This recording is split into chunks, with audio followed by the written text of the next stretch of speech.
गुरुभ्यो नमः। आयुषाभ्यासमनसर्वार्थानामुपक्रमे यन्नत्वादरुद्यास्यन्नमामि गजाननम् यस्य निःश्वसितं वेदायो वेदेभ्योऽखिलं जगत् निर्ममेतमहं वन्दे विद्यादेवमहेश्वरम्। गुरुर्ब्रह्मा गुरुर्विष्णुः गुरुर्देवो महेश्वरः गुरुः साक्षात् परं ब्रह्म तस्मै श्री गुरवे नमः। गुरुभ्यो नमः। సభలో ఉన్న అందరికీ నమస్కారం.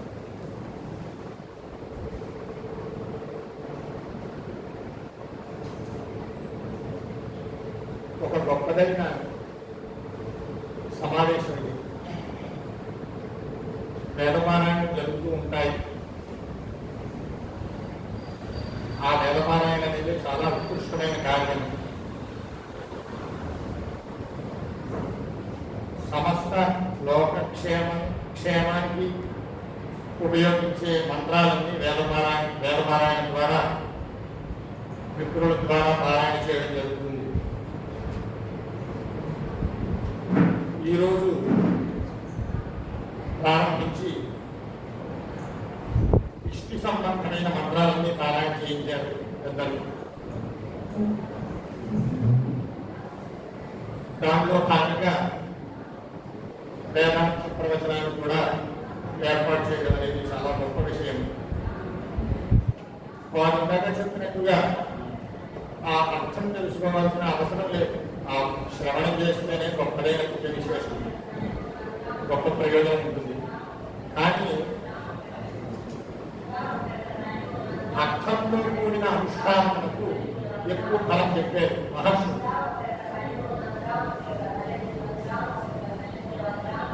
నేను తీసుకున్న అంశం ఏంటంటే ఇందులో నిత్యకర్మాచరణ, వేదంలో చెప్పబడిన నిత్యకర్మాచరణ గురించి నా గురువులు చెప్పిన విషయాలు, నా బుద్ధికి తెలిసిన విషయాలు పెద్దల అనుమతితో చెప్పే ప్రయత్నం చేస్తాను. ఇక్కడ నేను మొట్టమొదటి తీసుకున్న అంశం ఏమిటి అంటే గొప్పమైన అగ్నిష్టోమాలు యజ్ఞములు, సత్రయాగములు, అశ్వమేధయాగములు, గొప్ప పుణ్య విశేషం కలిగిన క్రతువులన్నీ వేదంలో చెప్పబడి ఉన్నాయి. వారు ద్వారా ఒక మాట ఉన్నారు, ప్రస్తుతం అందరికీ అవసరమైన విషయం అయితే బాగుంటుంది అని చెప్పి. అందువల్ల నా స్థాయిని అనుసరించి నేను సంధ్యావందనం గురించి ఉపక్రమం చేద్దాం అనుకుంటున్నాను. అది సంధ్యావందనము బ్రాహ్మణ జన్మ ఎత్తిన ప్రతి ఒక్కరూ కూడా చేయవలసిన అవశ్య కర్తవ్యం. మొట్టమొదటి ద్వారం అదే. ఆ విషయాన్ని కూడా ముందర మహర్షులు చెప్పబడిన ఎన్నో రకాలుగా సంధ్యావందనం గురించి విశేషంగా చెప్పారు. అవి బుద్ధిలో పెట్టుకుంటే అయ్యే చెప్తే వినే విషయాలు కాదు. అందువల్ల నేను గ్రంథస్థితి కూడా చేసుకున్నాను. అందువల్ల మొట్టమొదటి సంధ్యావందనం గురించి నేను చెప్పే ప్రయత్నం చేస్తాను. మనం చేసే ప్రతి కర్మ కూడా వేదోక్తమైనదే ఉంటుంది. కర్మానుష్ఠానం అంతా కూడా. సంధ్యావందనం కూడా స్వాధ్యాయ బ్రాహ్మణము అనే ప్రశ్నలు చెప్పబడి ఉన్నది. దానికంటే కూడా ముందర సనాతన ధర్మము, వైదిక మతము అనే రెండు పదాల గురించి, వాటి వివరణ గురించి తెలుసుకోవలసి ఉన్నది. అది ఈ విషయానికి, అంశానికి ముఖం. అందువల్ల మొట్టమొదట సనాతన ధర్మము, వైదిక మార్గం, వైదిక మతం. అయితే ఈ మతం అనే శబ్దాన్ని లోపల చాలా రకాలుగా వాడుతున్నారు. అసలు మతము అనే శబ్దానికి అర్థం ఏంటి అంటే మార్గము అని అర్థం.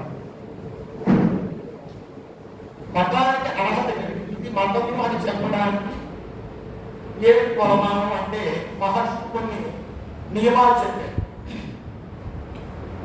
మతము అంటే ఏంటి అంటే ఒక జీవుడు జన్మిస్తే అతడు పుట్టిన ప్రకృతి అంత్యకాల పర్యంతం ఏ అవస్థలో ఉన్నా, ఏ ఆశ్రమంలో ఉన్నా, స్త్రీ అయినా పురుషుడైనా ఏ వర్గంలో ఉన్నా కూడా అతడు జీవితంలో చేయవలసిన అన్ని విషయాలను బోధించాలి. అది మతానికి యొక్క ప్రధాన లక్ష్యం. ఇంకా చెప్పాలి అంటే ఎప్పుడు లేవాలి, ఎదుటికి దండకాష్టం దండధామం చేసుకోవాలి. ఆ దండధామన కాష్టం ఏ ప్రమాణంలో ఉండాలి, మూత్రపురుషోత్సర్జనాలు ఏ రకంగా చేయాలి, వాటికి నియమాలు ఏమిటి, ఇంకా పై స్థాయికి వెళితే పురుషుడైతే ధర్మాలు ఏమిటి, అతడు కౌమారావస్థ,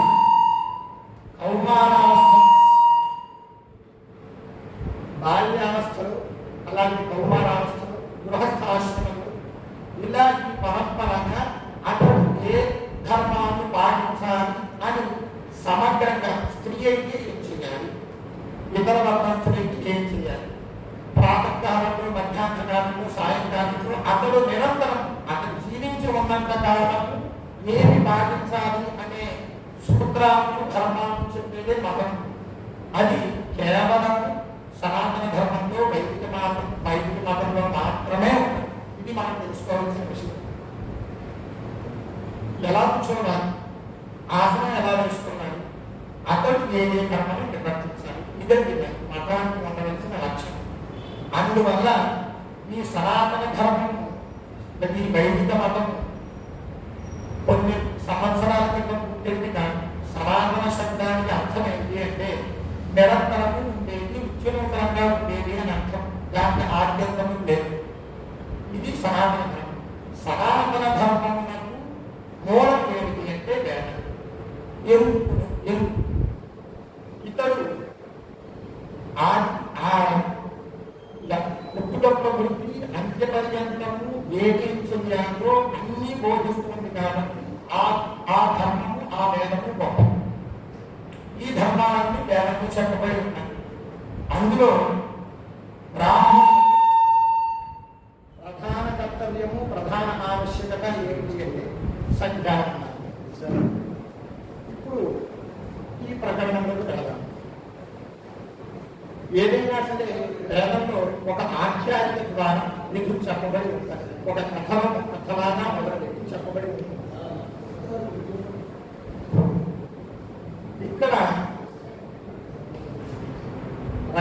ఇక్కడ ఏమన్నా పెట్టుకోండి, శుద్ధి ఏం పెట్టుకోండి, రక్షాం శిహవాగ్నోను వాగేతమోగ్రమతిష్టంగా తాం ప్రజాపతిర్భరే నోపామంత్రయదనాని పరమపునీత ఆదిత్యో నోయోర్థార్తి తాం ప్రజాపతిరబ్రవీత్యోధయధ్వంతి తస్మాదుత్తిష్టంత మోహవాతాని రక్షామిస్యామిత్యోధయంతి యామదస్తమన్మగాత్. ఇక్కడ విషయం ఏంటి అంటే గొప్పదైన తపస్సును చేశాడు రాక్షసు. పురోవాకి పూర్వస్మిన్ కాలే పూర్వకాలంలో తపోగ్రం అధిష్టంగా ఉగ్రమైన తపస్సును చేశాడు రక్షాంసి. ఇక్కడ నియమం ఏంటి అంటే వేదవిహిత నియమములతో కూడిన తపస్సు ఏదైనా చేస్తే ఆ ధర్మాన్ని అనుసరించి వరం ఇవ్వాలి. ఆ వేదం ప్రత్యక్షం కాలం వరం ఇవ్వడం అనేది వేదవిహిత ధర్మం. అంత గొప్పదైన తపస్సు చేసినందుకు పితామహుడైన ప్రజా పరమేశ్వరి వారిని సమీపించారు. సమీపిస్తే రావణమైనది మీకు వరం ఇస్తాను, మిమ్మల్ని వరం చేత వహిస్తాను, ఏంటి నీ కోరిక అని చెప్పి అడగడం ఇదంతా లోక ప్రసిద్ధి అయిన విషయం. వాళ్ళు ఏమని కోరుకున్నారు? ఆదిత్యో నోయోర్థాతి నహ ఆదిత్య యోర్థ భవి అని అధ్యాయం. అంటే ఇక్కడ అర్థం ఏంటి అంటే మాకు యుద్ధం చేసేవాడు కావాలి, మేము నిరంతరము యుద్ధం చేయాలి ఆదిత్యులతో అని వారు కోరుకున్నారు. ఎందుకు కోరుకున్నారు? ఇది కూడా మనం వెతుక్కోవాలి. సూర్యుడు జగత్సాక్షి. వేదవిహిత కర్మానుష్ఠానం జరగడానికి ఆయన ఉదయాస్తమయమే మనకు ప్రమాణం. దేవతకి హరిద్రాత్మలు, యజ్ఞాలు, సంగ్రామణాలు సర్వ వేదవిహిత కర్మానుష్ఠానము సూర్య సూర్యుని గమనం ద్వారానే జరుగుతుంది. ఈ మంచి పనులు సస్యశ్యామలానికి ఉపయోగపడే వేద కర్మానుష్ఠానం జరిగితే అది రాక్షసులకు వారికి హితం కాదు. అందుకోసమని సూర్యుడిని అడ్డపడితే ఈ కర్మానుష్ఠానం జరుగుతుంది, మనమే రాత్రి వేయవచ్చు అనేది వాళ్ళ కాన్సెప్ట్. వాళ్ళు ఏమనుకోతున్నారు, ఆదిత్య మహాయోద్ధ ఆయన మనం చేశారు. ఆయన కూడా పేరు రాక్షస సంఘాన్ని యోగం మీరు హాయిగా యుద్ధం చేసుకోండి సూర్యుడితో. తస్మాత్ అందువలనే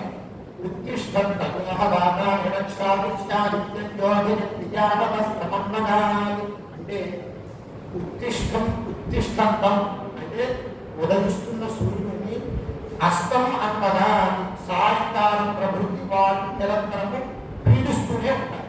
ఇది ఏదో సంధ్యా సమయంలోనూ ఏదో కొంత సమయంలోనూ కాదు, వాళ్ళు నిరంతరము ఆయన్ని ఇబ్బంది పెడుతూనే ఉంటారు.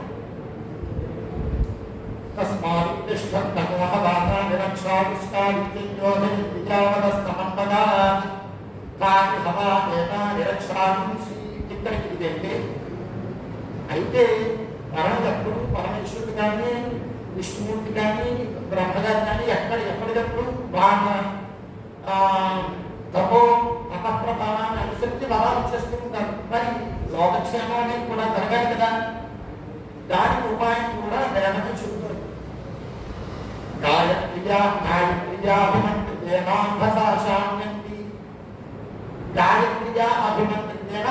అంబస. మనము ఇది తెలుసున్న విషయం అయినప్పటికీ కూడా ప్రాసంగికంగా చెప్పుకోవలసి ఉన్నది. అర్ఘ్యమైన జలమును ఆ గాయత్రి మంత్రంతో అభిమంత్రించి అంబస అంటే జలం శాంతి. ఇది ఈ అర్ఘ్యముల ఇవ్వడం ద్వారా ఆ సూర్యుడికి ఉపశమనం కలుగుతుంది. ఆ విషయం ముందు చెప్పబడుతుంది. తడు హవా ఏతే బ్రహ్మవాదినః పూర్వాభిముఖా సంధ్యాయాన్యాయక్రియాభిమంత్రికా ఆపపూర్వం నిక్షిపట్టి. బ్రహ్మవాదినః ఇక్కడ ఆ సంధ్యావందనం చేసే బ్రాహ్మణోత్తములను వేదము బ్రహ్మవాదినః అని ప్రయోగించింది.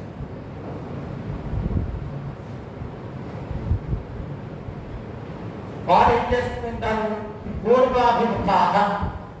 ఇక్కడ ఉపలక్షణం పూర్వ విషయం చెప్తాను. సంధ్యాయాం సంధ్యలు పూర్వాభిముఖాః గాయత్ర్యా అభిమంత్రితాః ఆపః పూర్వం నిష్పత్తి. అపహ అంటారు. గాయత్ర్యా అభిమంత్రితాః జలములను పూర్వం నిష్పత్తి అపహ అంటారు. అది వర్ణం తెచ్చి ఆ జలమును పూర్వం నిష్పత్తి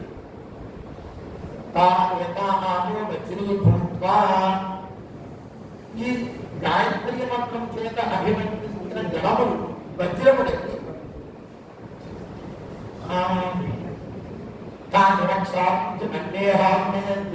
ప్రక్షిపంతి.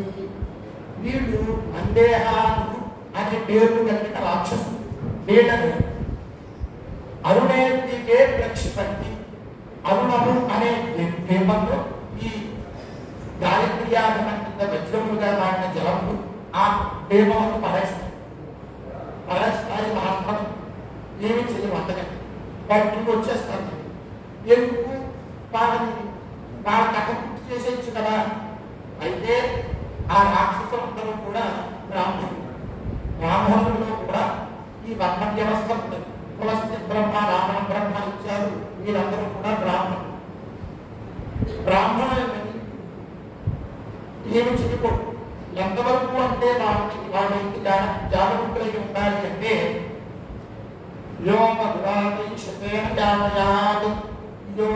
సహస్రేణ యామయాత్. ఈ విషయం కూడా వేదమే చెప్తారు. బ్రాహ్మణుడిని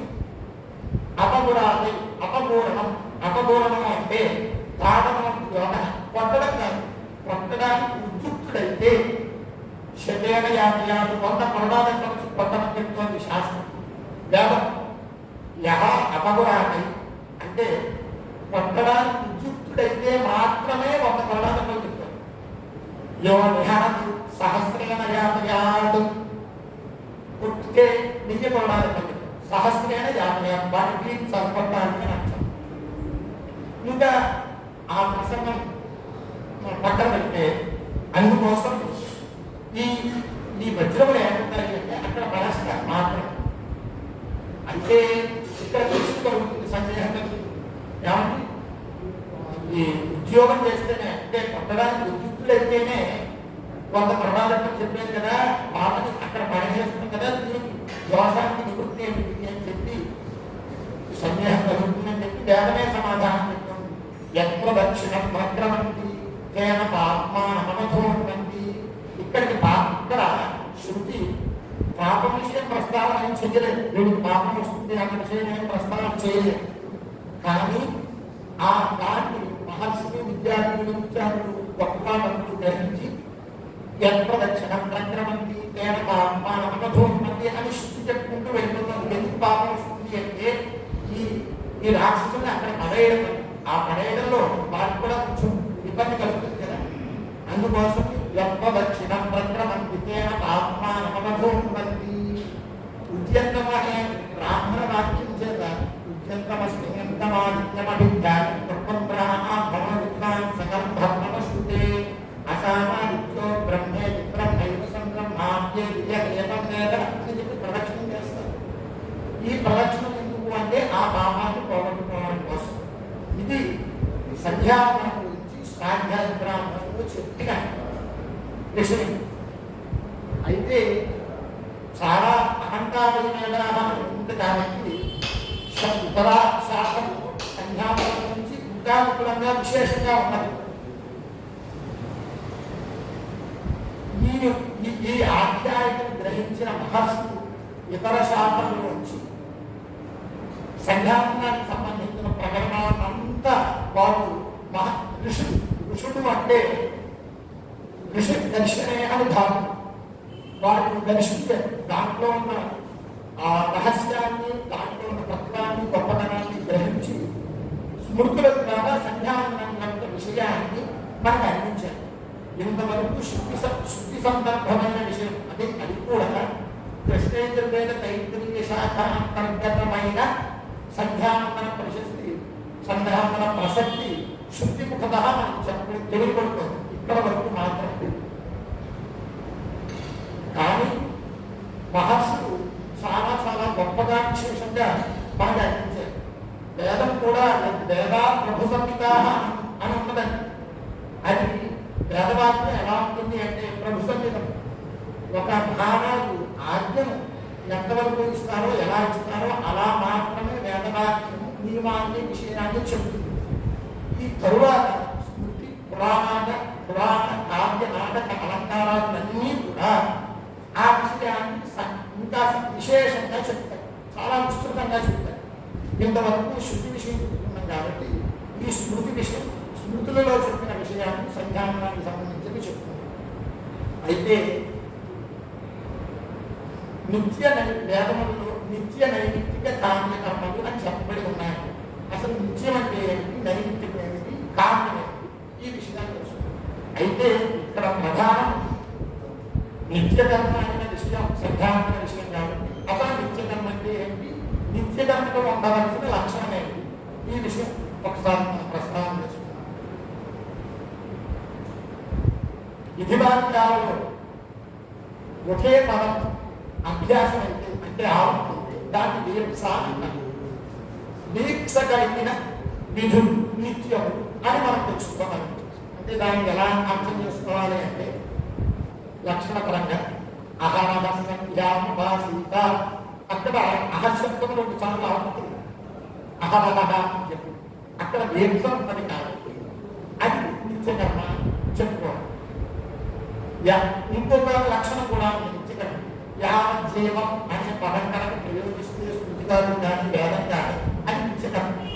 యావజ్జీవం అభ్యహోయా అని చెప్పి కనిపిస్తుంది. అందువల్ల యావశబ్దం కానీ వీప్సం అనేది అది నిత్యకర్మ అని తెలుసుకోవాలి.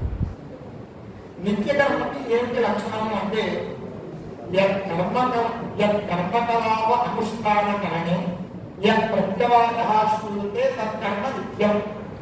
ఇక్కడ కర్మకలాప అనుష్ఠాన అకరణే ఏ కర్మ అయితే మనం అనుష్ఠానం చెయ్యలేదు ఆ కర్మ విషయంలో ప్రత్యవాయం వినపడితే నీకు ఇది ప్రమాదం కలిగిస్తుంది, ఇది చెయ్యకపోవడం వల్ల అని ఎక్కడైతే వినపడుతూ ఉన్నదో అది నిత్యము అని తెలుసు. అది ఒక లక్షణం. ఈ ఆరు శబ్దము, అహరహ శబ్దం, వేక్షణ శబ్దము, ఈ ఈ ఈ ప్రత్యవాయ శ్రవణం ఇది నిత్యమునకు లక్షణం. ఇది ఇలా తెలుసుకోవాలి. ఇది నిత్యకర్మలు, ఇది నైమిత్తిక కర్మలు అని ఈ రకంగా తెలుసుకోవాలి. ఇది నిత్యము అని చెప్పడానికి అహరహ సంధ్యాపాసిత ఇది మన శాఖలోని వాక్యం కాదు. మహర్షులు ఎక్కడ ఉదహరించినా కూడా శాఖాంతర విషయంగా ఈ మంత్రాన్ని, ఈ విధివాక్యాన్నే ఉదహరించారు. అహరహ సంధ్యాపాసిత నిత్యం అంటే రోజు. అక్కడ ఆయన మాధ్యంతరం మధ్యాహ్నం సాయంకాలము అనే విషయం వినపడకపోయినప్పటికీ కూడా అహరహ అనే శబ్దం మాత్రం చాలా స్పష్టంగా చూస్తుంది. ఆ విషయాలు కూడా ఉండదు చెప్పారు. ఇది మాత్రం శృతి వాక్యం. అహరహ సంధ్యాపాసిత అనేది శాఖాంతర శృతి వాక్యం. తద్వారా అనేది సృష్టితం అవుతుంది. ఇంకా పంచమాయశ్రవణ వాక్యములు చాలా ఎక్కువగా ఎందుకు ఇంతలాగా ఇంత ప్రమాదం సంభవిస్తుంది, ఇంత ఇబ్బంది కలుగుతుంది అని చెప్పి ఎందుకు మహర్షి ఇంతలాగా చెప్పారు అంటే ఆ కర్మని శ్రద్ధాభక్తులు కలగడం కోసం ఈ రకంగా ఆ పంచమాయశ్రవణం చేస్తూ వారు ఆ స్మృతి వాక్యాలను ఉదహరించారు. ఆత్మ సంబంధమైన ముఖ్యమైన విషయాలు చాలా ఉదహరించారు. కానీ కొన్ని ముఖ్యమైన మాత్రమే నేను చూస్తున్నాను. యహ అన్యత్ర కృతే యత్నం ధర్మకార్యే ద్విజోత్తమ విహాయ సంధ్యా ప్రణతి సజాతి నరకాయకం.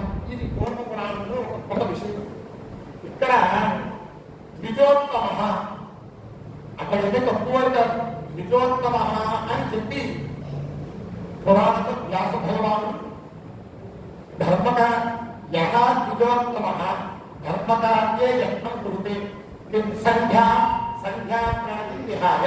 నేను అర్థం చెప్పాలి అంటే అర్థమయ్యే భాగంలో తెలుసుకోవాలి. కాబట్టి ఒక్కడైన ద్విజోత్తముడు ఎవరైతే సంధ్యాప్రాణి విహాయ సంధ్యాప్రాణాన్ని విడిచిపెట్టి అన్యత్ర ధర్మకార్యే అది కూడా విహారాల కోసం శిఖాల కోసం అతడు కాదు ధర్మకార్యే యత్నం కురితే వాడితో ఈ సంఘాలను వదిలిపెట్టేసేయండి, ఏదో ఉపాసనలు ఆ మార్గంలో వెళ్ళిపోయి ఏదో చేస్తున్నాడు.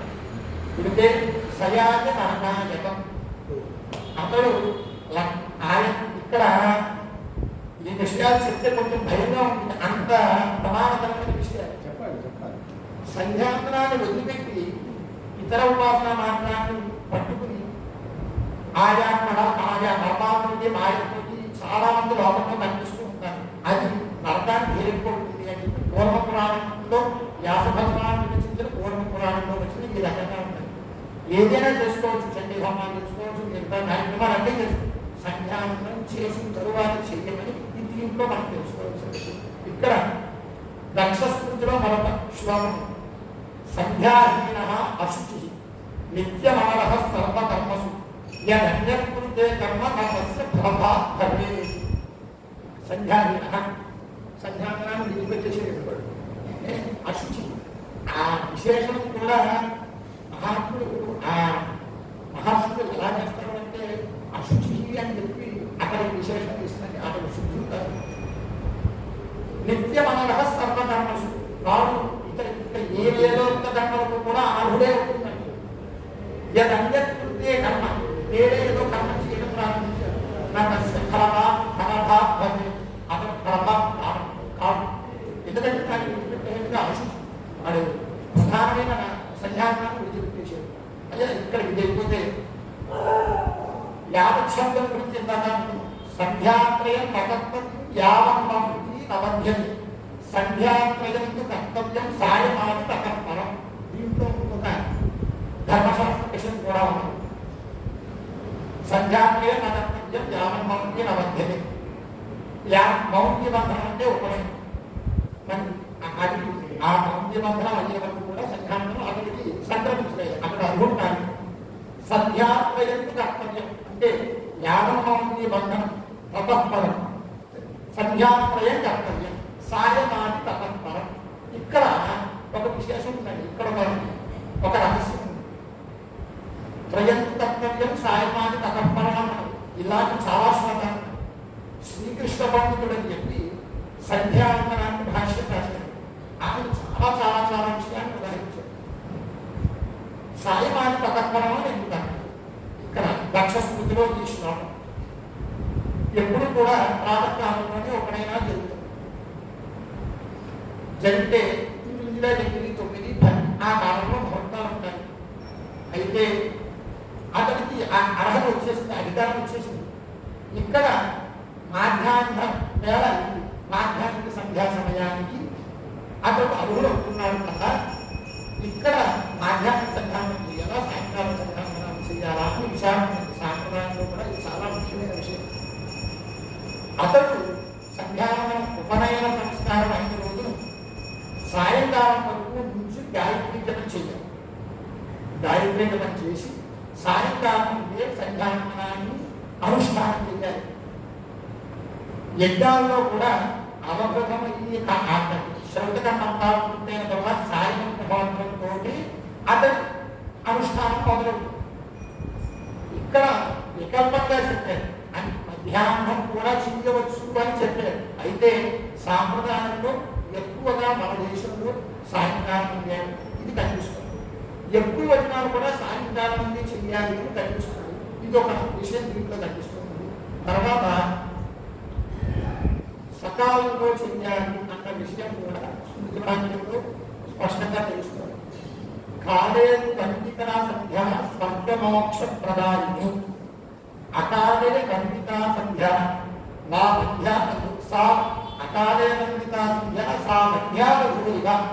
ఇక్కడ కాలేరు వందిత సకాలంలో వందిత అంటే సంధ్యాన్ని మన చేత ఉపాసింపబడిన ఆ సంధ్య ఎటువంటిది అంటే స్వర్గమోక్ష ప్రదాయిని.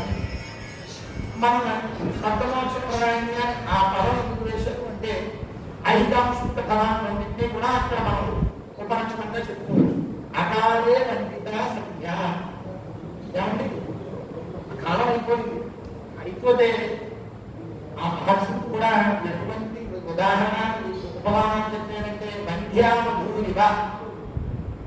మీకు చెప్పడానికి కూడా కొంచెం కష్టంగా కాస్తి వంధ్య ఆమె వల్ల ఏమి అభ్యంతరం లేదు. అలాగే అకాలంలో చేసిన సంఘానం కూడా అతనికి శ్రేయస్సుని కలిగించు. అంటే ఇంకా ఎనిమిది మంది ఉన్నాయి తర్వాత చెప్తారు, కానీ సకాలాన్ని చేయాలి అన్న విషయాన్ని మనం గ్రహించుకోవాలి అనే ఉద్దేశం ఇక్కడ కనిపిస్తుంది.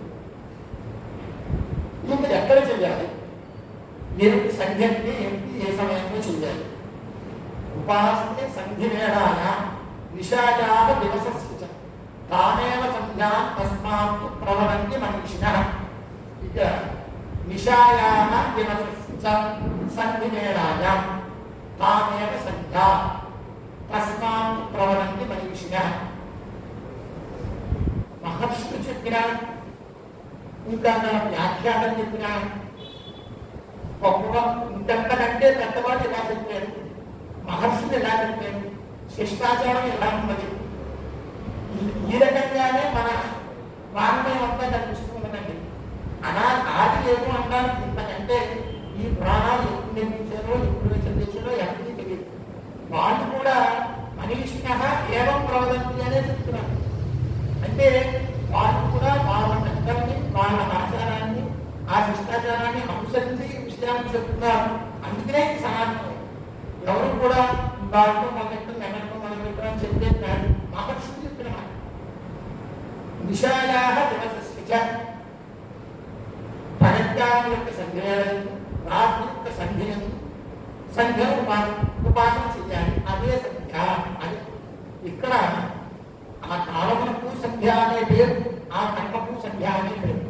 ఇలాగ కాలం చెబుతూ సంధౌ సంధ్యానుపాసిత. ఇక్కడ యోగయాజ్ఞవల్క్యుడు అనే ఒక మహర్షి చెప్తున్నాడు. సంధౌ సంధ్యానుపాసిత నాస్తగే నోద్యతే రవం. ఇక్కడ ఒక పాఠమే ఉన్నది, ఈ పాఠంలోనే రహస్యం ఉన్నది.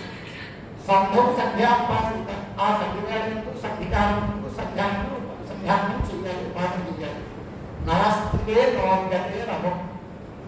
సాయంకాలం అయితే నాస్తకి సూర్యుడు వెళ్ళకుండా నాస్తకే రవం. అందరూ ఏమంటారంటే సూర్యాస్తమం అయిపోయింది లోకంలో ఏమంటే సూర్యాస్తమం అయిపోయింది సంధ్యానం చేసుకోవాలని ఒక మాట లోకంలో. సూర్యుడు ఉండగానే అర్జునుడు నాస్తకే రవం సంధ్యాపాసిత నోద్యతే ఉదయం మాత్రం ఉదయించు ఉదయకాలంలో నోద్యతే సూర్యుడు రాకుండా అర్జునుడాన్ని ఇవ్వాలి చెప్పి ఎంత సూక్ష్మంగా విషయాన్ని కాలాన్ని వారు పరిగణించారో దీని ద్వారా తెలుసుకున్నారు. ఇక్కడ ఇంకా అయితే మనం ప్రస్తుతం ఉన్నది కలికాలంలో ఉన్నాం. ఈ కాలం అత్యంత కష్టకాలం. ప్రధానంగా వైదిక కర్మానుష్ఠానాలు మన వ్యవహారాలు సాంసారికమైన ఈ వ్యవహారాన్ని చూసుకోవడంలో మనం శారీరక శ్రమ పొందుతామని చెప్పి మహర్షులే ఎక్కడెక్కడే అమెండ్మెంట్ ఇస్తూ అన్ని చెప్పుకొచ్చారు.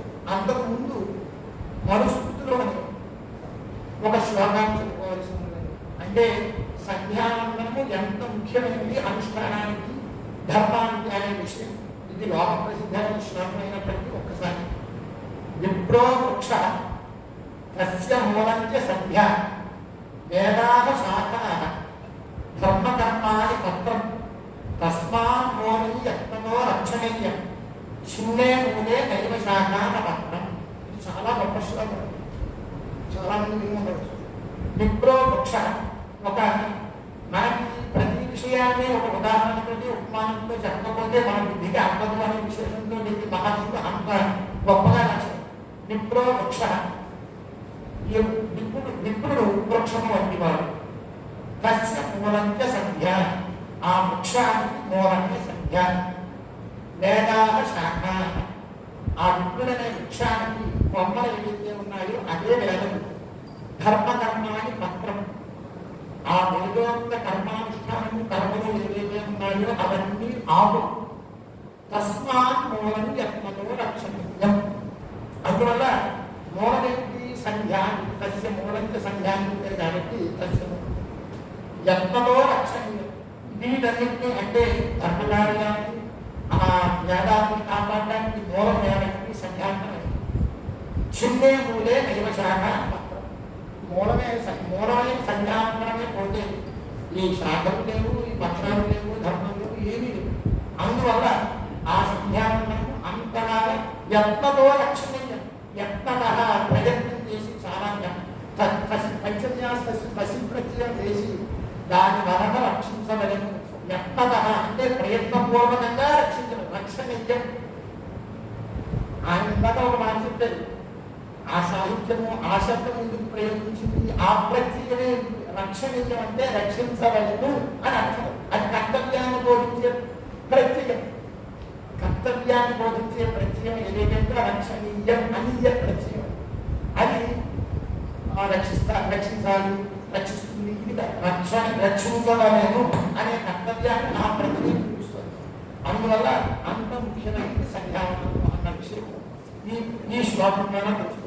సరే, ఇందాక మనం ఈ కాల వ్యవహారాన్ని గురించి అనుకున్నాం కదా, దానికి గోభిర ఋషి గోభిరుడు అనే మహర్షి ఒక మాట ముఖ్యకాలే యథావశి కర్మకర్తం నశక్యతే గౌణకాలే కర్తవ్యం గౌణోత్యేషు సమప. ముఖ్యకాలే యథ అవశ్యం. ముఖ్యకాలం ముందు అవశ్యం తప్పకుండా చేయవలసిన కర్మ ఏదైతే ఉందో కర్తవ్య శక్యం అది చేయడం కుదరలేదు. గౌణకాలేది కర్తవ్యం. ఇప్పుడు ముఖ్యకాలము, మధ్యకాలము, గౌణకాలము అని చెప్పి కాలభేదాన్ని సూచించారు. ఆ పనిని గౌణకాలేది కర్తవ్యం, గౌణకాలం అంటేనే చేయాలి. అది కూడా ఈ దృశ్యంలో మత ముఖ్యమైనది మధ్యము లాంటిది అవుతుంది. ఇది మధ్యమే అని చెప్పి గౌరవం చేస్తే గౌరవమే కానీ చెయ్యడం మానవు అనేది బాగుంటుంది. ఇది కేవలం సంధ్యావందనాన్ని మాత్రమే కాదు. ఆయన సంధ్యావందనం అనే మాటను ఉదహరించకుండా ఈ శ్లోకాన్ని ఉదహరించారు. కాబట్టి మనం చేయవలసిన కర్మానుష్ఠానం ఏదైతే ఉందో అది చేయలేకపోతే గుణకాలమైనా ఎలా అయినా చెయ్యడం అనేది ప్రధానమైన విషయాన్ని ఇక్కడ చెప్తున్నారు.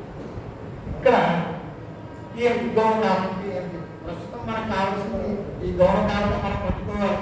ఎవరికైనా సరే, ఎంతటి వారికైనా సరే ఆ సంధ్యావందనం సంధ్యానికి ఆ కర్మఫలం వల్ల ఆ వాసన వల్ల సెల్ ఫోన్ చూడడము టీవీ చూడడము అనిపిస్తుంది. అది ఎక్కడైనా సహజం, ఆ కర్మఫలాన్ని అనుభవించాలి. కానీ ఆ విషయం తప్పక చేయాలి. లేదు కుదరలేదు, ఏదో ముఖ్యమైన పనిలో ఉన్నాను, గౌడకాలంలోనే చెయ్యాలి అని చెప్పేది. కాబట్టి అసలు గౌడకాలం అంటే సాయంకాలే గంట అస్తాపరి భాస్వత ప్రాతకాలే విఘంట తత్వ సంధ్యా సమాజమే. ఆ విషయం కూడా చెప్తున్నాను. సాయంకాలే విఘంట అస్తాపరి భాస్వత, సాయంకాలం 3 గంటలు. ఏంటి అస్తాపరి అస్తమయం అయిన తరువాత 3 గంటలు గౌడకాలంగా చెప్పారు. ప్రాతకాలే విఘంట సూర్యోదయం తర్వాత 3 గంటలు. గడి అంటే ఏంటి కూడా మనం విచారం చేసుకోవాలి. 24 నిమిషాలు. దీని గురించి పెద్ద విచారం అక్కర్లేదు. అంటే ఇంచుమించుగా 95% అన్ని గౌడకాలంలోనే పడిపోతుంది. ప్రస్తుత కాలమానంలో సంఘాపనాలన్నీ మహానుభావుడు ఉన్నారు కాబట్టి ఆ విషయాన్ని చేస్తున్నారు కాబట్టి మహానుభావుడు ఇంకా ఈ సృష్టి అంతా ఇలా నడుస్తుంది, ఈ ఉదయాలు నడుస్తున్నాయని మనం దీని ద్వారా గ్రహించుకోవాలి. అది చేయగలగాలి అని ఇక్కడ ఇంకా ఏదైనా కూడా వాళ్ళు చెప్తున్నారు. విబోధితాన్ని కర్మాన్ని ప్రమాదాన్ని శబ్దమే కాదు కాని పుణ్యాత్యకాంక్రమం. పోనీ సాయంకాలం పొద్దున్న లేవడం ఆలస్యమైంది, గౌరకాలం ప్రదేశం, మధ్యాహ్నం పొందుతాను, సాయంకాలం పొందుతాను. అసలు మొత్తం అంతా కుదరలేదండి. ఇవాళ ఉదయం నుంచి సాయంకాలం వరకు ప్రయాణంలోనే ఉన్నాము, సంధ్యానం చేయడం కుదరలేదు. అక్కడ శక్తి ఆ చుట్టుపక్కల అన్నారు. మనకి ఇతరులకి తేడా నిశ్చయించడంలో అనుష్ఠానంలో మనము రక్షణ ద్వారా శుద్ధులకి ఆ కర్మానుష్ఠానం చేయాలి. ఎక్కడంటే అక్కడ ఓట్ల మీద చేసేసే అనుష్ఠానం కావడం, వాళ్ళ గొప్పదనం చూపించడం కోసం ఎక్కడైనా చేస్తారు. మనకి కానీ పూర్వత్వం శుద్ధులు అవ్వాలి. ఆ విషయం అంతా ఉండదు. అందుకోసం మనం కూడా రైతు చేసేద్దాం, వస్తువులు చేసేద్దాం, ఎవరు చూస్తే వాళ్ళ బట్టి చేసేద్దాం, ఏ పనులు పెడితే ఆ పనులు చేసేద్దాం. ఇంకా అది కాదు అని చెప్పడం కోసమే ఈశ్వరాన్ని దిగోదితాన్ని కర్మ అని. అంటే పగటిపూట చెప్పబడిన కర్మలు ఏదైతే ఉంటాయో ప్రమాదాలు అమృతాన్ని చర్చించబడలేదు. ప్రమాదం అంటే చీడిగలుచుంటారు. ఈ చెప్పేది వాళ్ళు అస్వస్థులైన ప్రయాణంలో చేస్తే శర్మర్యాహ ప్రథమే భాగే రాత్రి యొక్క ప్రథమ భాగం ఉంది. ఏదాని యథాక్రమం యథాక్రమంగా చేయమని ఉన్నది. దీంట్లో కూడా ఇంకొక విషయం, ఇంచుమించుగా ప్రాతకాలము, సాయంకాలం, సద్ధానము, లౌకికులు, వైదికులు అన్నది అందరూ వైదికులు ఇంచుమించుగా చేయడానికి లౌకిలో కూడా త్రికాలం చేసే మహానుభావం ఉన్నారు. దాంట్లో కూడా ఇబ్బంది ఎవరికైనా లౌకికులు కానీ వైదికులు కానీ మాధ్యాత్మిక ఒక్కసారి ఇబ్బంది పెట్టేస్తుంది వాళ్ళ వ్యవహారాలు. అప్పుడు సాయంకాలం సంధ్యానం చేసుకుని అర్ఘ్యప్రదానం పెట్టు సకాలంగా ఆ కాలం అది చేసి ఆ తరువాత ఆధ్యాత్మిక అర్ఘ్యప్రదానం చేసి సాయంకాలం సంధ్యానం పూర్తి చేసుకోవాలి అనేది ఒక పక్షం. మాధ్యాత్మికం ఒక్కటి ఇబ్బంది పెట్టి కానీ విభోజితాన్ని పగలు మధ్యాహ్నం అన్ని ఇబ్బంది పెట్టి వస్తే శర్మర్యాహ ప్రథమే భాగే రాత్రి యొక్క మొదటి భాగం యథాక్రమం ప్రాతకాలం, మాధ్యాహ్నం, సాయంకాలం ముందు దర్శనం చేసుకోవడానికి ఏం చెప్పినా ప్రధాన తాత్పర్యం ఏంటి? మానకూడదు, చేసి తీరాలి అనే తాత్పర్యం. దీని ద్వారా మనం గ్రహించవలసిన విషయం ఇది. సకాలం కాబట్టి ముందు సాయంకాలం చేసుకుని మహాత్మాకాలం మాధ్యాహ్నం చేసుకోవడం ఒక పక్షం. మహర్షులు మనకి అన్ని మహర్షులు అన్ని రకాలుగా చెప్పారు. మనమే తెచ్చుకోవడంలో లోపం తప్ప ఈ యథాక్రమం చేసుకోమని లోపం వస్తే ఏం చేసుకోవడం చాలా స్పష్టంగా చెప్పారు. అయితే ఇంకా ఎలా కూర్చోవాలి అంటే ఇది చూడడానికి చిన్న చిన్న విషయాలు అయినప్పటికీ ఇప్పుడు వేదంలో ఆయుష్గా చెప్పబడింది, ఈ క్రతువుగా చెప్పబడింది, ఆ కర్మానుష్ఠానం చెప్పబడింది అంటే కొంచెం చెప్పడానికి వినడానికి కూడా కష్టసాధ్యమే. అది అర్థం లేదు కాదు. కానీ ఆయన చెప్పిన మాటను అనుసరించి ఈ సంధ్యావంలోని ప్రధాన నియమాలన్నింటినీ నేను ఒక చోట కూర్చుకున్నాను. ఎంతవరకు చెప్పాలి అంటే ఎలా కూర్చోవాలి ఇంటి నుంచి కూడా మహర్షి చెప్పారండి. మతంలో నిజంగా చెప్పుకుంటాం కదా, ఇక్కడ ఆ మాట చెప్తున్నారు. ఆచామే నాశనస్థానే నా బంధాసన కేవల నా ప్రసారిత పాదోవ బహిర్జాను కరోవ ఆసనారూఢమానస్తు జాన్గోన్వ జగ్గయోస్తథ ప్రభావసక్తమోనిస్తు ప్రౌఢమాన సముచ్యతే. ఇంకా సంజ్ఞానం కూర్చోవాలి కాబట్టి ముందర ఆ విషయాన్ని కూర్చోవడం గురించి చెప్తున్నాం. ఆచామే నాశనస్థానే అంగిరి అంటే బాగు ఆసనం మీద ఉండి పూర్తిగా ఆచరణ చేయకూడదు. భూనిష్ఠమాన చెప్తున్నారండి. ఎప్పుడు పీడ మీద కూర్చున్నా ఇలాగే కూర్చోవాలి తప్ప ఆసన స్థాయి నాచామే. ఇది ఆశ్రయ గురించి పరిశీలనలో చెప్పబడి ఉన్నదండి. మనం ఎప్పుడైతే పైకే కూర్చుంటామో అది అంతరిక్షంలోకి వచ్చేస్తుందంట. భూమికి 4 అంగుళాలు మాత్రమే పృథివిగా పరిగణింపబడి ఆ పైన కూడా అంతరిక్షంగా చెప్పబడి. మనం ఎప్పుడైతే ఆ పీట మీద కాళ్ళు ముందు వేసుకుని ఆసన స్థాయిలో అవుతామో మనం అంతరిక్షంలో కూర్చున్నట్టు కనుక మనన్నీ కూడా పృథివిని ఆశ్రయించుకుని చేస్తున్నాం కదా. ఆ కంకణంగా పృథివిని ఆశ్రయించుకుని అక్కడే దాన్ని తగ్గుతూనే చేయాలి. ఈ విషయం ప్రస్తావన కాకపోయినప్పటికీ కూడా కొంచెం చెడు ఉపమానమైనా కూడా చెప్పుకోవాలి. దేవాలయం ధార్మికేషన్ కాదు. మంచం మీద ప్రాణక్రమం చేయకూడదు, అది దోషం. దానికి అంతరిక్షమైన ప్రాయశ్చిత్తం చెప్పకూడదు. అంటే ఆయన మంచం మీద ఉన్నాడు కదా, అంతరిక్షం మీద పెట్టినందుకు అది ప్రాయశ్చిత్తం అంటే ఆ విషయం కూడా చెప్పే అంశం. దాన్ని అది అంతరిక్షం అవుతుంది అని చెప్పడం కోసం ఈ ఉపమానం చెప్పాలి. ఇలా చెప్తే కానీ దోషం. అందుకోసమే ఈ ఉపమానం అయినా నా బంధాసన ఏమవ కాళ్ళు మీద కాళ్ళు వేసుకుంటారు. నా బంధాసన ఏమవ నా ప్రసారిత కాళ్ళు జాబుని ఆసనం చేయకూడదు. ఏమని బహిర్జాతం కలవుగా మనం సంధ్యానం చేస్తే ఇలా కూర్చుంది. బహిర్జాము అంతర్జాము ఇది లెక్క. బహిర్జాము నాచండి ఆచరణలో ఉండే నియమాలు చెప్తుంది ఈశ్వరం. బహిర్జాము ఇలా కూర్చుంటే బహిర్జానం అవుతుంది, అంతర్జానం అవుతుంది. ఇలా కూర్చుంటారు, ఇలా చేస్తూ ఇది బహిర్జానం, ఇలా చేయకూడదు అని చాలా స్పష్టంగా చెప్తుంది. ఆసనారూఢమానస్తు జాన్గోర్వ జగ్గయోస్తథ. ఆసనారూఢమాన అంటే చెప్పాను. లోకంలో పండితులు ఇలా పట్టి ఇలా కడుపు ఇలా పట్టుకుంటారు, అది దోషం. అలా పట్టుకున్న సంతానాలు ఆసనాలు వేనాలు చేయకూడదు. కృతాన సంకల్పం చేస్తే ప్రౌఢం. అతన్ని అలా చేయడానికి కాళ్ళు కానికూడదు. అది బ్రహ్మయజ్ఞంలో మాత్రమే దక్షిణాంతరం పాణిపాన్ని పెట్టి చెప్పబడినది. అది కూడా దోషం. అతన్ని ప్రౌఢపాద అని చెప్పించిందండి. అతడు ఆ వస్త్రం ఉన్న వారిని ప్రౌఢపాద ఆ ప్రౌఢపాదం చేసిన కర్మానుష్ఠానం ధరించదు అని ఎలా కూర్చోవాలో ఈ విషయం ఈ శ్లోకంలో తెలియదు. తరువాత ఇది కొంచెం అందరికీ సంబంధించిన విషయం అయినా కూడా ప్రస్థానం చేయాల్సిందే తప్ప. సత్యాదంస పరిభ్రష్టం కటిదేశధృతాంబర ఏకవస్త్రంతు తద్విద్యా దైతే దర్జయే. ఆజానుమూలం వస్త్రం స్యాత్ త్రిగచ్చం ధారయే బుధ తన్మూలమధిగచ్చేవ సర్వకర్మసు గర్హితం.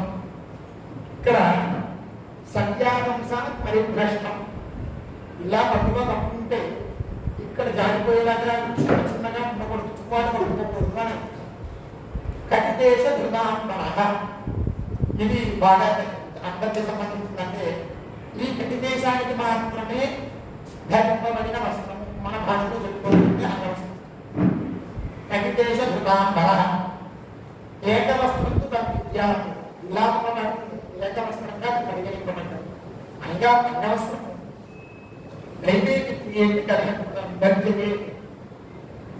ఆ వస్త్రాన్ని ధరించి దైవకి ప్రియ కర్మలు చేయవద్దు అని చాలా స్పష్టంగా చెప్తున్నారు. ఈ రోజున అన్ని కర్మలు సంకల్పానుష్ఠానాలు కూడా ఆ వస్త్రంతో నడిచిపోతుంది.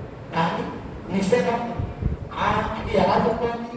ఆజానుమూలం వస్త్రం స్యాం, గొల్ఫ పర్యంతం, జాను ప్రవృత్తి గొల్ఫ పర్యంతం వస్త్రం ఉంటాను, అది పంచిపెట్టుకుంటే మాత్రమే అవుతుంది. ఆ ఆజానుమూలం వస్త్రం స్యాం, త్రికక్షం ధారణే. అలానే విమర్శకులు శ్యామంటారు, ముందు కట్టుకుంటాను, అది కూడా ఆజానుమూలం అవుతుంది కదా.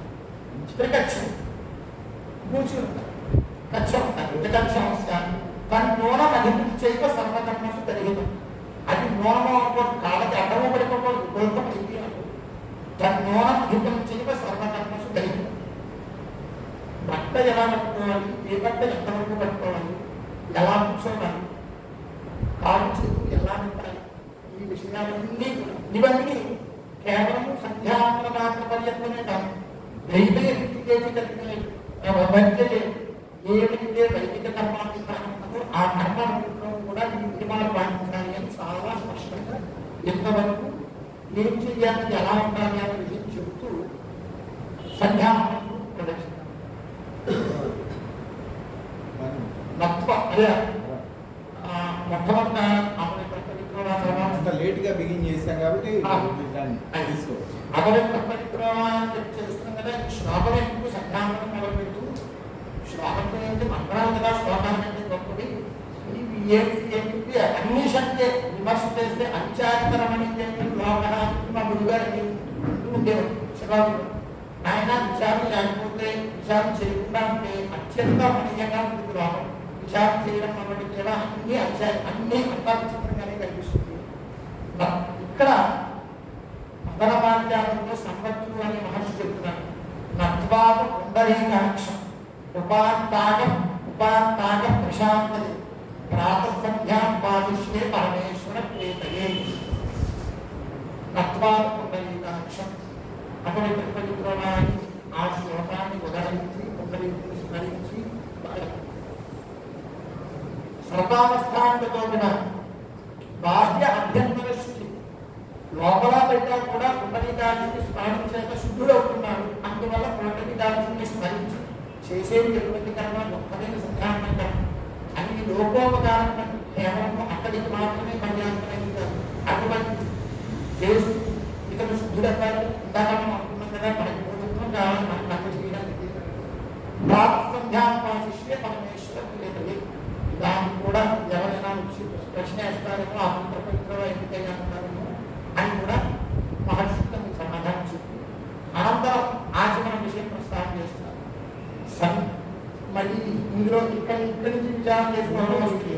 ఈ ఆచరణలు ఎక్కడ, ఏ ఆచరణలు ఎక్కడ చేయాలి, ఇది అంతా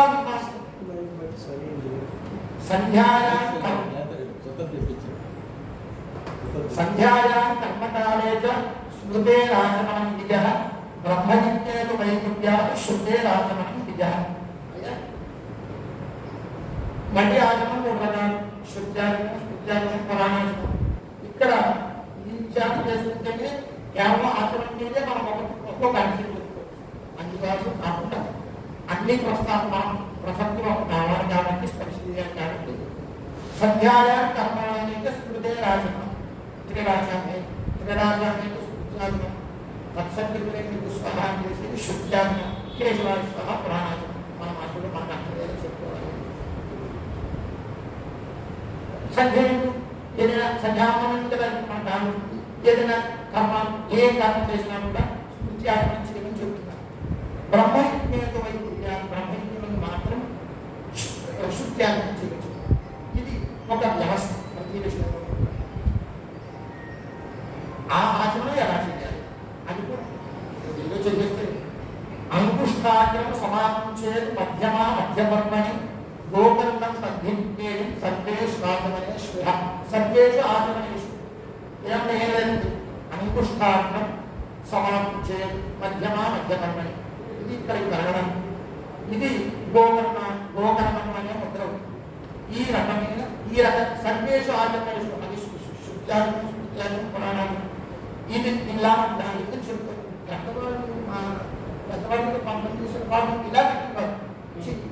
ఈలో ప్రస్తుతం ఇది జరుగుతోంది, పెద్దవాళ్ళు ఇలా పెట్టుకుంటారు, ఇలా అప్పుడు చూసుకుని ఓహో మధ్యపరమని అంకుష్టాన్ని సమానం చేస్తే వాళ్ళు చేస్తున్న పనికి ఇదే మనకు అర్థం అని చెప్పి తర్వాత వాళ్ళు యథాతథంగా వాళ్ళు పెద్దల దగ్గర విన్నారు కాబట్టి ఈ లౌక్యంలో చూసాం కాబట్టి ఇలా అయిపోయింది కానీ బడ మారిపోయింది కానీ ఇలా దాని నుంచి చెప్తుంది స్పష్టంగా.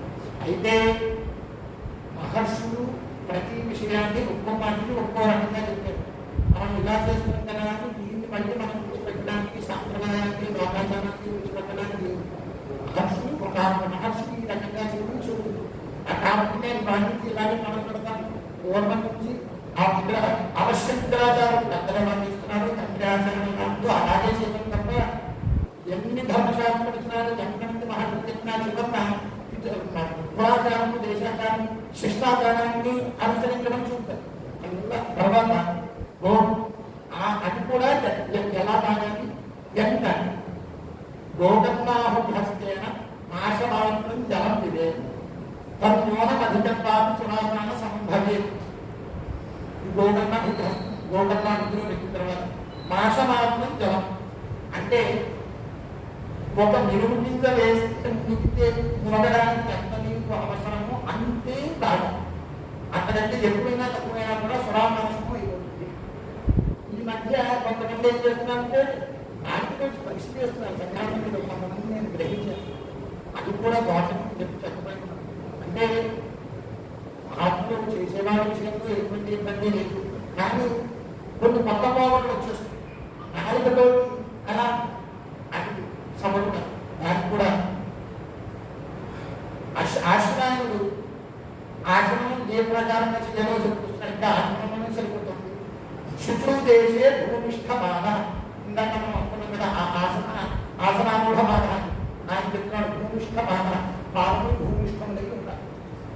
శుచు దేశే అనపాశ్రిత దేనికి జాగపడకుండా అనవశ్య అభ్యాసం కూడా చెప్తారు. అనపాశ్రిత దేనికి జాగపడకుండా ఉండాలి.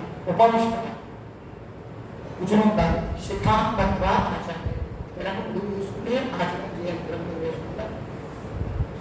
సదా ఉపనీతి బద్ధశిఖ అని చెప్తారు ధర్మశాస్త్రాలు. ఎప్పుడు ఉపనీతుడు అయ్యే ఉండాలి, బద్ధశిఖుడు అయ్యే ఉండాలి. శిఖ బద్ధ. అయితే ఎవరు లేకపోయినప్పటికీ మన ఆడవాళ్ళు కూడా తెలుసుకోవాల్సిన విషయాలు వారు కూడా ఉన్నారు. కాబట్టి కొన్ని ధర్మాలు కేవలం పురుషులకు స్త్రీలకు కేవలం పురుషులతో కాదు స్త్రీలకు కూడా ఇదే ధర్మాలు వర్తిస్తాయి. వాళ్ళు కూడా వదిలిపెట్టి ఉండకూడదు. అది కూడా ధర్మం. పెద్దవాళ్ళు చూస్తే తీర్థం చూసినప్పుడు వాళ్ళు జుట్టు వేసుకుంటారు. ఆయన జుట్టు ఇల్లు వేసుకుని తీర్థం తీసుకుంటారు. అలాగే ఈ మనం కక్షమని చెప్తున్నాం కదా, వాళ్ళకు కూడా అదే. వాళ్ళు కూడా ఈ ధర్మం ఆ కక్షం పూసి కట్టుకోవడం అనేది ధర్మం. అయితే అందరూ తెలుస్తున్నామా చేయట్లేదా కాలమానాన్ని బట్టి వెళ్తుంది. అయితే ఈ ధర్మాలు తెలుసుకోవాలని ఉద్దేశించే తప్ప ఎవరిని విమర్శ చేయడం కోసం కాదు. అపేన ఉద్భుతం దొరకదు కొడవలు ఉండకూడదు. ఆ ఆచరణ చేసేది అపేన ఉద్భుతం అయి ఉంటారు. ఉదకం ఈక్షితం చూడ దాంట్లో ఏమున్నాయి ఏదో గొడవలు ఉండకూడదు, గొడవలు ఉండకూడదు. బ్రాహ్మణతేన హృదయ ప్రాప్తి ఇది కొంచెం కష్టసాధ్యం. బ్రాహ్మణతేన ఇలా పెట్టుకున్న తర్వాత హృదయ ప్రాప్తి మనం ఆచరణ చేసిన తర్వాత ఆ జలం హృదయగతం అయితేనే ఆది ఇంకోసారి నారాయణ సహా చూసుకోవాలి. అంత ఖాళీ కష్టం అనేది ఇలా ఇంకొంచెం కష్టసాధ్యం. నారాయణ సహా ఎక్కువాలి వెళ్ళిపోవాలి. హృదయ ప్రాప్తి అంటే ఎందుకంటే ఈ దీపాలు వెళ్ళేదంటే ఈ కర్మ అటువంటిది కాబట్టి దీని ద్వారా వచ్చే గొప్పదే ఉత్కృష్టమైన పుణ్యం అటువంటిది కాబట్టి ఆ దీపాలు కూడా అలాగే ఈ రకంగా చేస్తుంది. ఆచరణ ప్రసక్తి అయిన తర్వాత ప్రతి కర్మకి కూడా పేరు భూతోచ్చారం ఉత్కృష్టంతో భూత విసర్గానికి ఈ కర్మకు బ్రహ్మకర్మ సమాన భేదం చెప్పిన కదా. బ్రహ్మకర్మ అంటే వేదోచితమైన కర్మ. ఆ కర్మను ఈ భూత విషయాలు ఏదైతే పెడతాయో వాళ్ళని నేను ఈ భూతోత్సవం ద్వారా ఇక్కడ టిక్ కొట్టేస్తున్నాను, ఇక్కడ పంపిణీ చేస్తున్నాను కాబట్టి సూక్ష్మంగా తెలిసేసుకుంటే ఇంకొక ముఖ్యమైన విషయం మనం చెప్పుకోవాల్సి ఉన్నది. అది ప్రాణాయామం.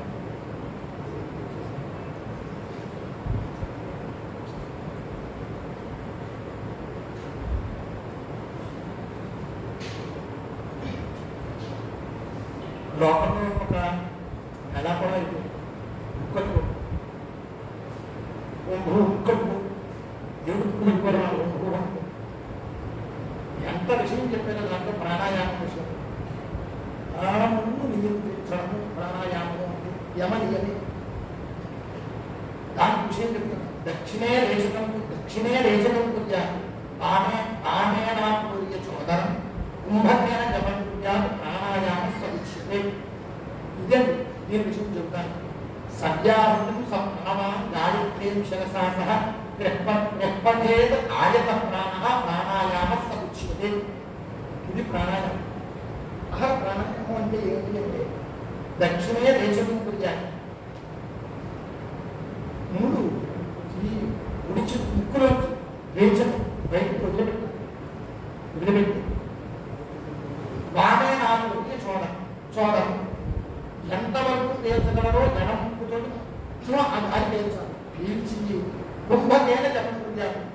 ఆ దాన్ని నియమించి జపం చేయాలి. అది ప్రాణాయామం. ఇది వాడు చెప్పిన విషయం.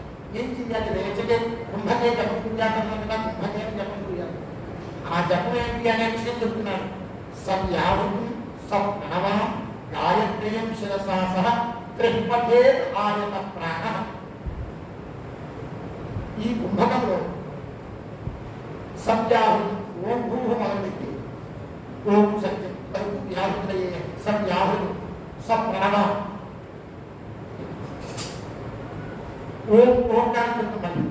గాయత్రీం శిరసా సహ ఓం భూ మొదలుపెట్టి ఓమాభూర్భవస్సురం వరకు 3 సార్లు ఆయత ప్రాణ. ఇది ఒక ప్రాణాయామం. ఇది విషయం. అంటే ఈ మంత్రము చెబుతున్నంత సమయము ఆ ప్రాణములను బంధించడం ఇదంతా మన వ్యవస్థకి, శరీర వ్యవస్థకి, ప్రాణ వ్యవస్థకి ఆయువు పట్టిన విషయం. ఇది ముక్కు పట్టుకోవడం కాదు. ప్రాణాయామం అంటే అంటే ముక్కు పట్టుకోవడం కాదు. ఎంత విషయం. ఇది ఎవరికైనా చెప్తే కూడా వేళాపడం చేస్తాం. ఇది ఎవరు చేయగలరు ఎంత చేస్తారు అంటారు. కానీ అలా చేస్తే మన లోపల శరీరం అంత గాలితో నిలబడి ఉంటుందండి. అంత గాలితోటే కదా ఆ యామను ఆ గాలిని అంతసేపు అలా బంధించగలిగితే మన శరీర వ్యవస్థలో మార్పు చాలా దృఢంగా ఉంటుంది. తయారు ఇది ప్రాణాయామం. అయితే ఇక్కడ కూడా ఎలా చేయాలి? ముక్కట్టుకుంటే ఎలా పడుతుంది? ఏం చేయాలి? పంచాంగుడి నాసాగ్ర పీడనం ప్రణవాభిధ ముద్రేయం సర్వపానమే వానప్రస్థ గృహస్థయో. మళ్ళీ దీంట్లో అవస్థా విషయం. వానప్రస్థుడు గృహస్థులు అయితే ఒకరాన, బ్రహ్మచారి అయితే ఒకరాన. వాళ్ళేమో ఈ రూపాయలను వదిలిపెట్టారు. ఎవరు? బ్రహ్మచారులు, సన్యాసులు. వీడేం చేయాలంట? మళ్ళీ ఇందులో ఎదురుపేదలకు మాత్రమే, సాంవేదకు ఋగ్వేదకి వేరే విధానం. మనం ప్రస్తుతం కాబట్టి ఈ విషయం చెప్పాం. పంచాంగుడి నాసాగ్ర పీడం ప్రణవ్. ఇది దీన్ని ప్రణవాభిధ. ఈ ముద్రని ప్రణవము అన్నారు. దీని చేత, ఈ ముద్ర చేత సర్వపాపంని, ఈ ముద్ర సర్వపాపము పోగొట్టు. ఇది ఎవరికి? వానప్రస్థ గృహస్థయో. ఇది చెప్పబడి ఇక్కడికి ప్రాణాయామం అయిన తర్వాత ప్రథమ మాధ్యమం. ఇక్కడ లోకైన విషయము, రహస్యమైన విషయము అపోహితమైన ప్రభావం. దాన్ని అర్ధశ కల్పిస్తే మారిపోతుంది. ఆ పోహిష్టాన యోగస్థానం ఉద్యోగ ధారణ ఇచ్చేసి మారిపోతుంది. కానీ ప్రథమ మాధ్యమం కాల సహజం. ఈ విషయాలు నేను ఈ విషయం తీసుకోవడంలో కారణం ఆనందంగా ఇదేనండి. ఇది లోకంలో ప్రసిద్ధి కాదు. ప్రధానమైన సంధ్యావంతంలో ప్రసిద్ధి కాదు. ఇది ఎందుకు మళ్ళీ అన్నింటికీ ప్రశ్నే. ఇది ఎందుకు 9 సార్లు అపోహిష్టానం ఉద్యోగ ధారణ చేసేచ్చు కదా, అయిపోతుంది కదా. అలా కూడా వేదం పడింది. ఇక్కడ విషయం చెప్తున్నాను. రజస్తమో మోహజాత జాగ్రత్త స్వప్న సుషుప్తిజాన్ వాన్మన కాళిజాన్ దోషాన్ నవైతాన్ నవభిర్హరే. రజస్తమో మోహజాత ఈ గుణవిశేషం. రజోగుణం, తమోగుణము, మోహము. ఈ వీటి వల్ల పుట్టే దోషం. జాగ్రత్త స్వప్న సుషుప్తిజాన్ ఈ అవస్థా విశేషంలో పుట్టే దోషం. వాన్మన కాళిజాన్ వీటి వల్ల నవైతాన్ నవభిర్హరే. ఈ 9 మాధ్యమముల చేత, 9 ప్రోక్షముల చేత ఈ 9 సంబంధమైన పాపములు పోతాయి. అందువల్ల 9 రకాలుగా మార్గం చెయ్యాలి అని ఇంత స్పష్టంగా మహర్షి ఏ పని ఎందుకు చేశామో మనకి సమాధానపూర్వకంగా ఇంత నవైతాన్ని ఇది ఈ ప్రకారంగా చేయాలి. తర్వాత సూర్యస్వామి దాన్ని ఇలాంటి అభక్షణము అప్పుడు ఆపహ దాన్ని సంధి చేస్తే అభక్షణము అని నీటి యొక్క భక్షణం. ఇక్కడ కూడా సూర్యస్వామి ఇష్టమంది మన ఇష్టమంది వేభ్యాభ్యో చుందాం చంద్రాభ్యా మనసాభ్యాం పభ్యాం ఈ అభక్షణ మనసా వాచా హస్తాభ్యాం పద్భ్యాం మనసా వాచా హస్తాభ్యాం పద్భ్యాం హృదయ శిష్ట ఈ వీటన్నిటితో కూడా మనం ఏదో చేస్తూనే ఉండగా బాధంగా రాజసంభై అవన్నీ కూడా ఈ అభక్షణం ద్వారా నశింపబడతాయి. ఎత్తించమని ఇదమహమ్మానం సూర్యోగం స్వాహ ఇంకా మంత్రాంతంతో వెళ్తే కొంచెం సమయం అవుతుంది. ఉన్న ఒక్క ప్రకటన పూర్తి చేయాలని ముందు వెళ్తుంది. ఆ ఇక్కడ మనకి అకృష్ణాకృష్ణానికి కూడా ఇదే మంత్రాలు వచ్చిన ఆపత్పురం దగ్గర యదుచ్ఛిష్టమభూతో జగద్వా విశ్వర కర్మ సర్వం పునర్గమానంచ ప్రవిగ్రహ పుష్పాహ బ్రాహ్మణులకు దాన ప్రతిగ్రహము యజ్ఞయాగము ఇవన్నీ కూడా కర్మలు సంకర్మలు చెప్పబడి ఉన్నాయి. ప్రతిగ్రహం అనేది అతనికి విహితమైన కారణం, అది చేయక తప్పదు. అయితే ఆధ్యాత్మిక సంఘానంలో ప్రత్యేకంగా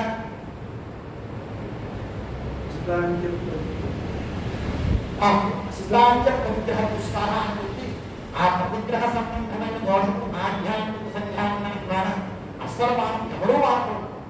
రైతులు అసర్వానం.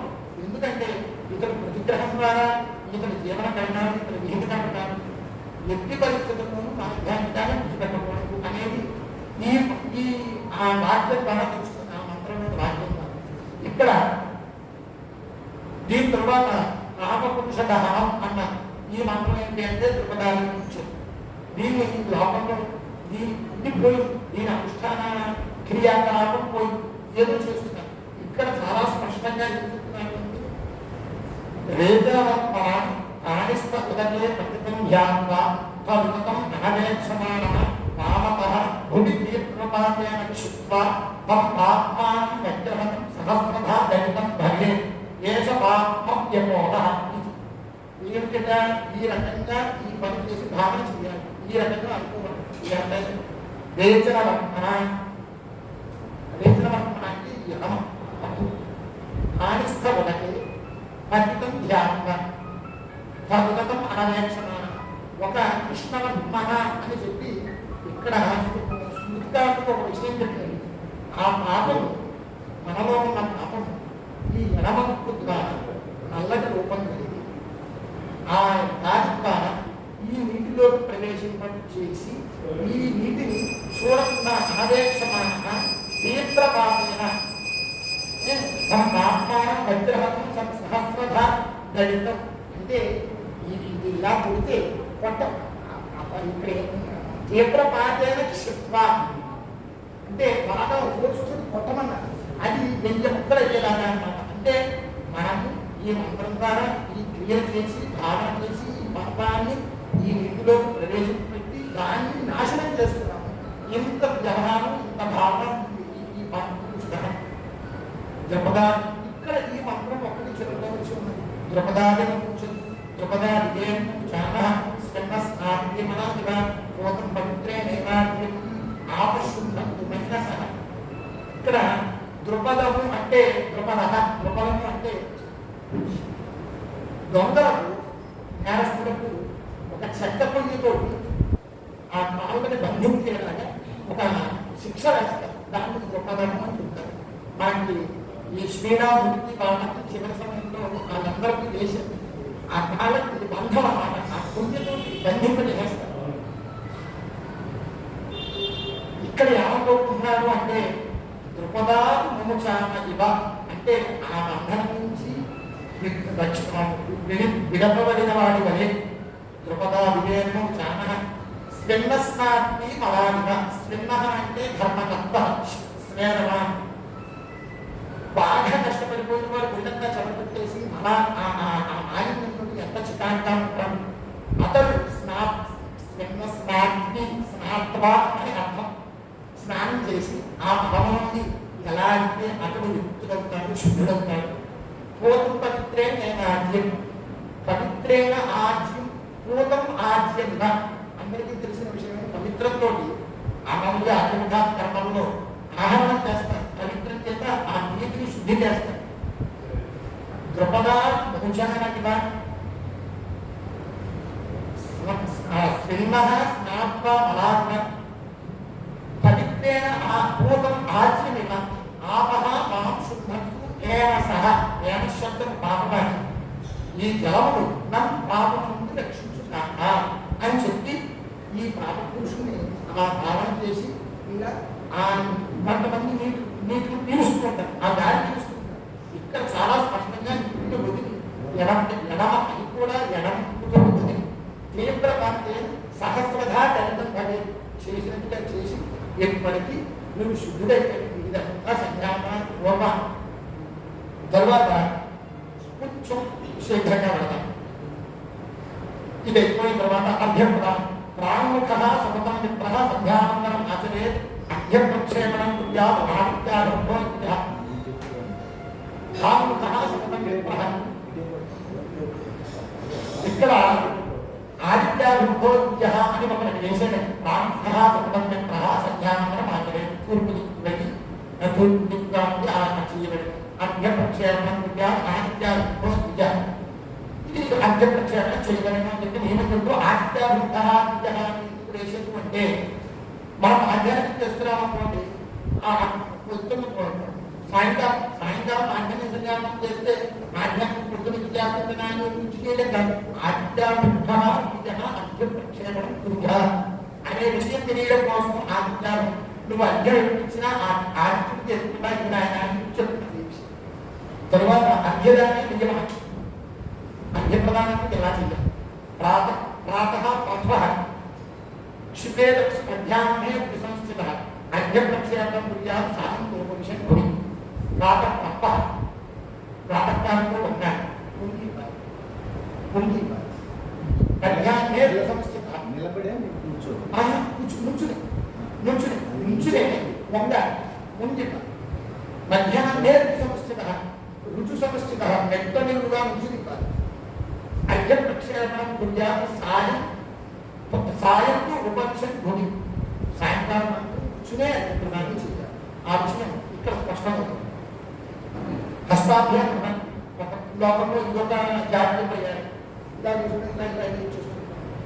హస్తాభ్యాం పాణిభ్యాంతరమాగ్రహ్య గాయత్ర్యాభిమంత్రితం గోసుందమాత్రం ఉద్ధృత్య జలమధ్యే జలక్షితే గోసుందమధ్యం ప్రత్యక్షతే. పాణిభ్యాంతరమాదాయ ఇలా తీసుకోవాలి. రెండు పాణిభ్యానికి నిర్వచనం ఉంది కాబట్టి రెండు ఒక చేతిగా ప్రధానం దోషం. ఇలా ఉద్ధరణతో ఇలా అది దోషం. పాణిభ్యాంతరమాదాయ గాయత్ర్యాభిమంత్రితం గోసుంద మాత్రం ఉద్ధృత్య అంటే గోసుంద ప్రమాణంలో చేతిని పైకి తీసుకుని వెళ్ళాలి. మళ్ళీ గోసుందం అంటే అది మామూలు భూమధ్యం ప్రత్యక్షతే. గోసుందము అంటే భూమధ్యము. ఇలా మన చేతిని ఇంతవరకు తీసుకొని వీక్షితే. ఇది ఒక క్రమం. అంటే పెద్దలు నేను అనుకరించి చేస్తున్నాను అనుకోవద్దు.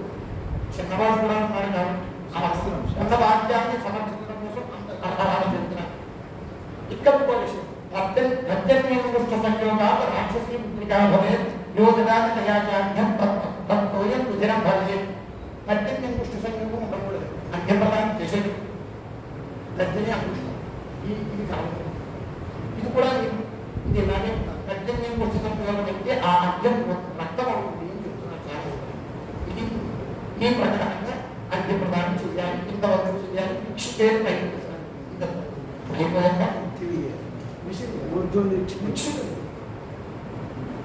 ఎందుకంటే 3 అధ్యాయాలు మళ్ళీ ఇంకోసం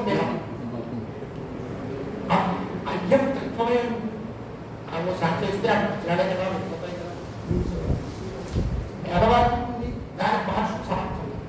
ఏకం శస్త్రనాశాయ ద్వితీయం హరినాశనం రాక్షసానాం ప్రధానం ప్రధానం ప్రయం కృత గద్యాత్ అధ్యత్రయం ఏకంతో శస్త్రనాశాయ ఆ రాక్షసుల యొక్క ఆయుధాలను నాశనం చేయడం కోసం, ద్వితీయ హరినాశం వాళ్ళ యొక్క గుర్రాలను నాశనం చేయడం, రాక్షసాన ప్రధాన మూడు ఆ రాక్షసుని నాశనం చేయడం కోసం, మూడింటిని నాశనం చేయడం.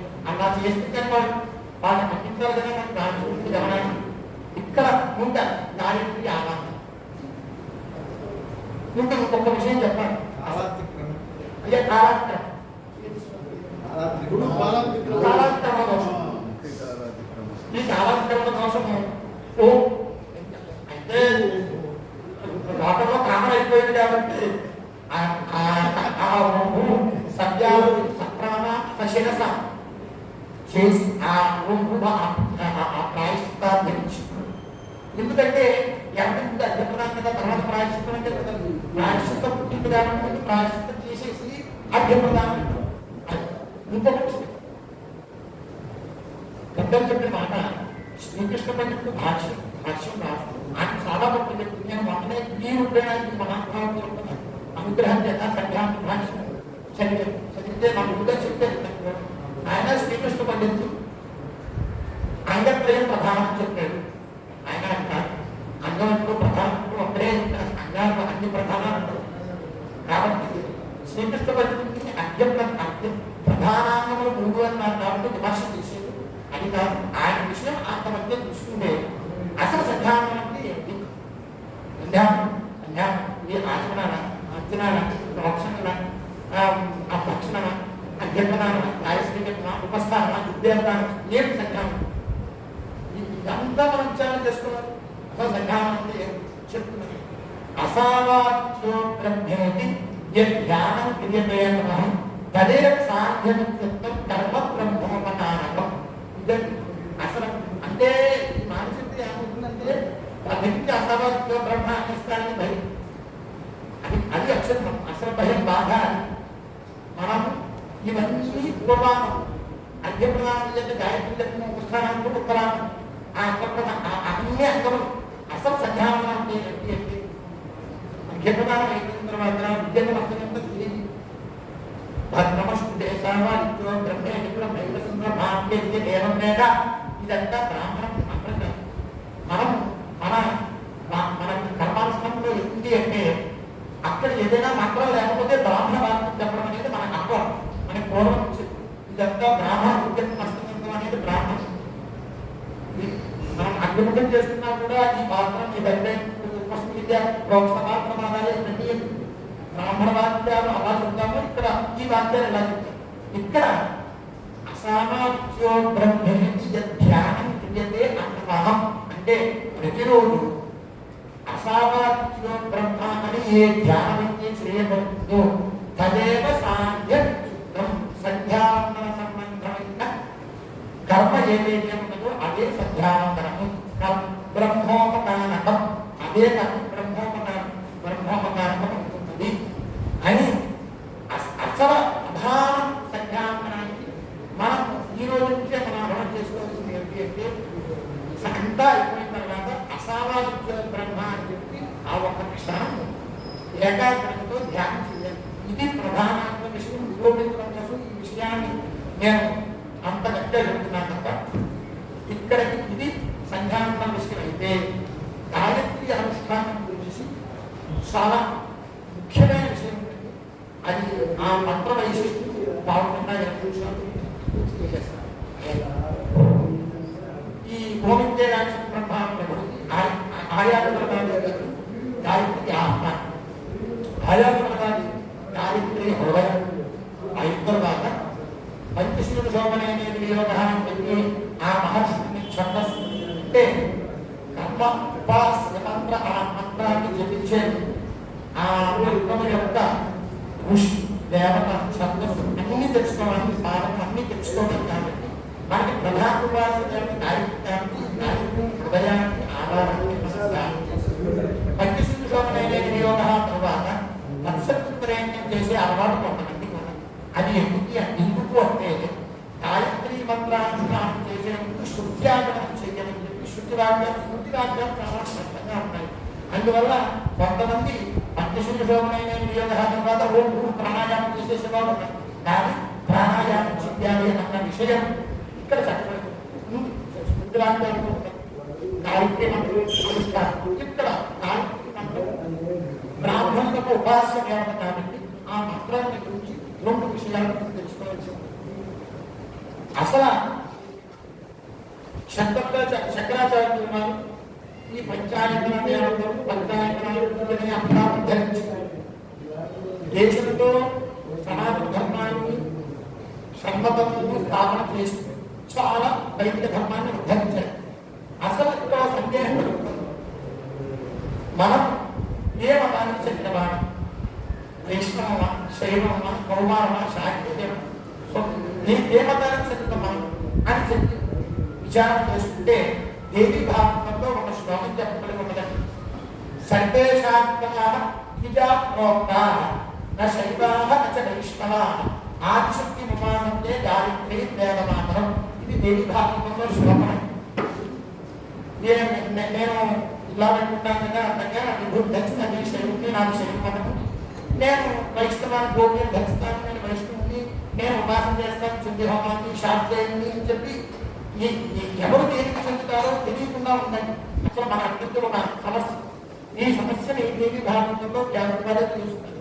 సర్వే శాంతాః ద్విజా ప్రోక్తాః అంటే సర్వే ద్విజాః శాంతాః అందరూ శాంతి న శైవాః న చ వైష్ణవాః అంటే ద్విజులందరూ ప్రతి బ్రాహ్మణులు బ్రహ్మక్షత్రియ వైశ్యులందరూ కూడా శాంతి అని చెప్పి ఒక్క మాటలో తెచ్చిపడేస్తారు.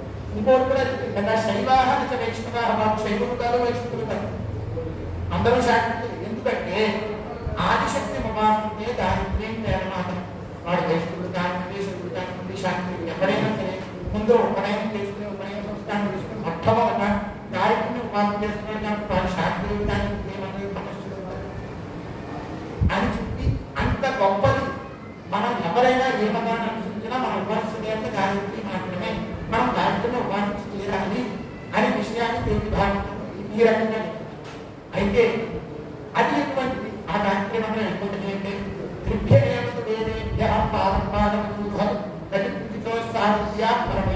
ప్రజాపతి వేదములు 3 వేదములు ఒక్కొక్క పాదం లాగా ఒక్కొక్క సారాన్ని గ్రహించి తత్సత్తులు అనే మంత్రాన్ని ప్రజాపతి దర్శించారు. ప్రజాపతి ఇక్కడ వేదములు ఆడుకగా అని చెప్తున్నారు. ఇక్కడ మన విషయం తెలియాలి కదా. మన 4 వేల విషయం ఏంటి అంటే దీనికి 3 రకాలుగా సమన్వయం తీసుకొచ్చారు. ఋగ్వేదములు 3 వేదములు అయితే అథర్వవేదంలో ఉన్న కూడా తద్వారా ఋగ్గులు అంతర్భవిస్తాయి. అందువల్ల అథర్వవేదం చెప్పక్కర్లేదని ఒక వాదం. ఇంకా శాస్త్రీయమైన విషయం ఏంటి అంటే మనం యజుర్వేదం ఋగ్వేదం సామవేదం చేయడానికి అది మన అర్హత ఉంటుంది. మనం అథర్వవేదం చేసుకోవాలి అంటే ఋగ్వంతులో గణముల కంటే భిన్నమైన వాళ్ళందరూ కూడా మనకి అథర్వ సంబంధమైన ఉపయోగం చేసుకోవాలి. అథర్వ సూక్తం ప్రకారం మనం అథర్వవేదం చేయము. ఋగ్వంతులో గణాలు వారికి అన్నారు, వారికి ఏమైనా.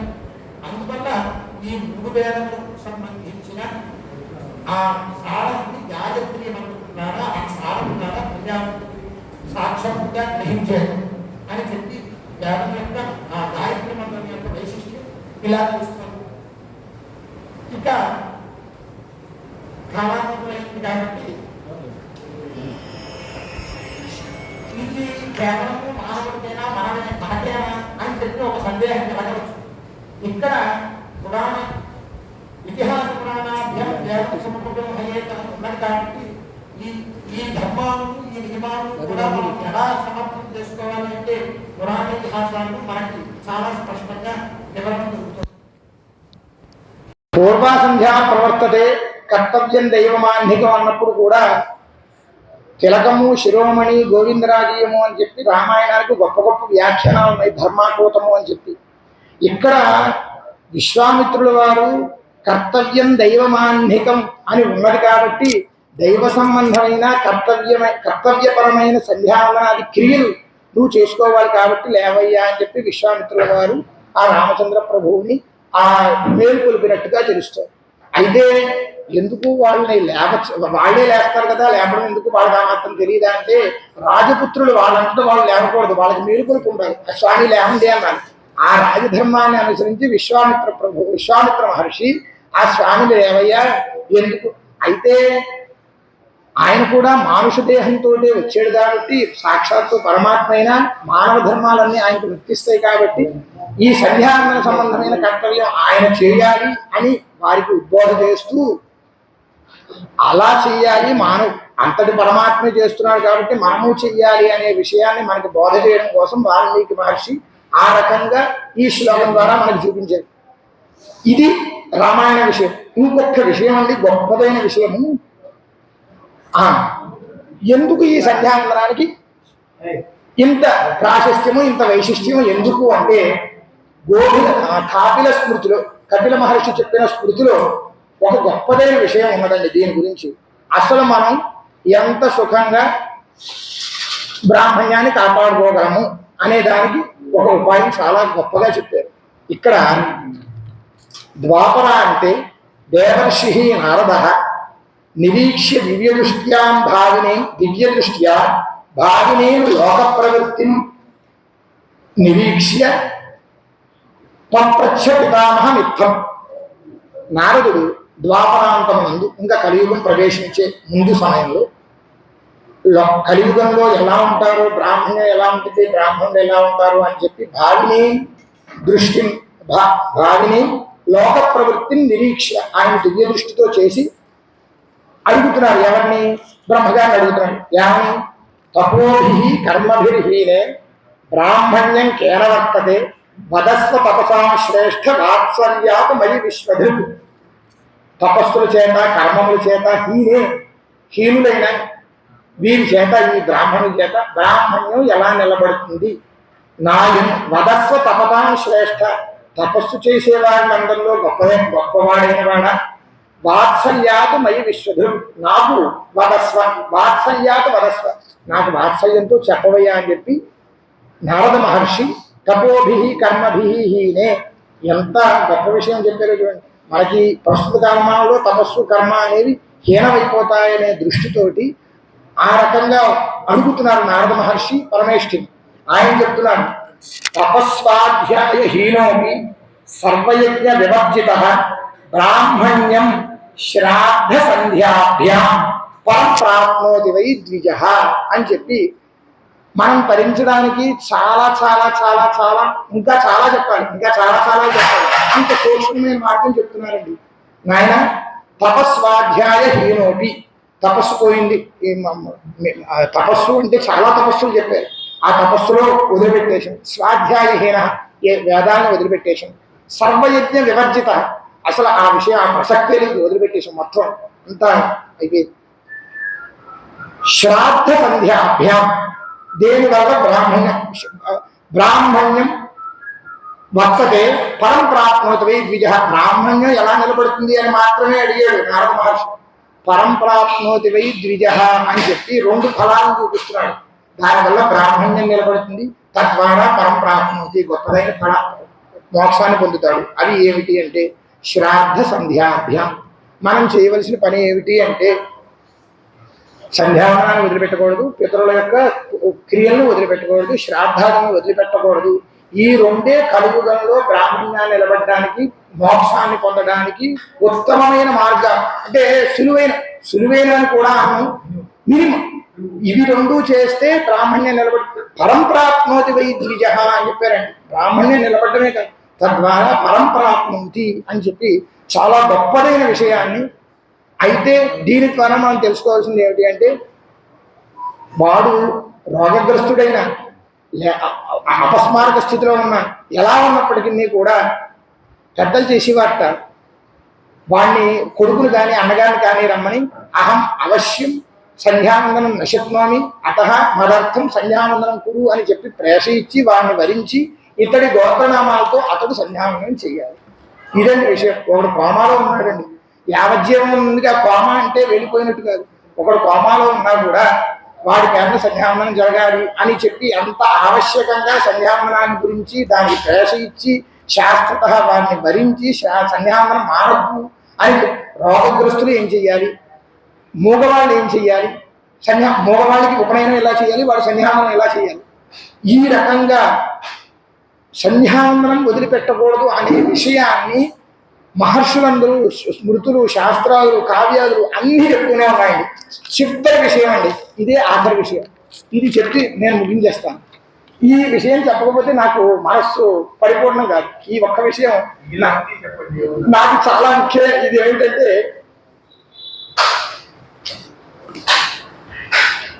యదిహాస్తి తదన్యత్ర ఎన్నేహాస్తి నతత్ క్వచిత్. భారతానికి లక్షణం ఇది.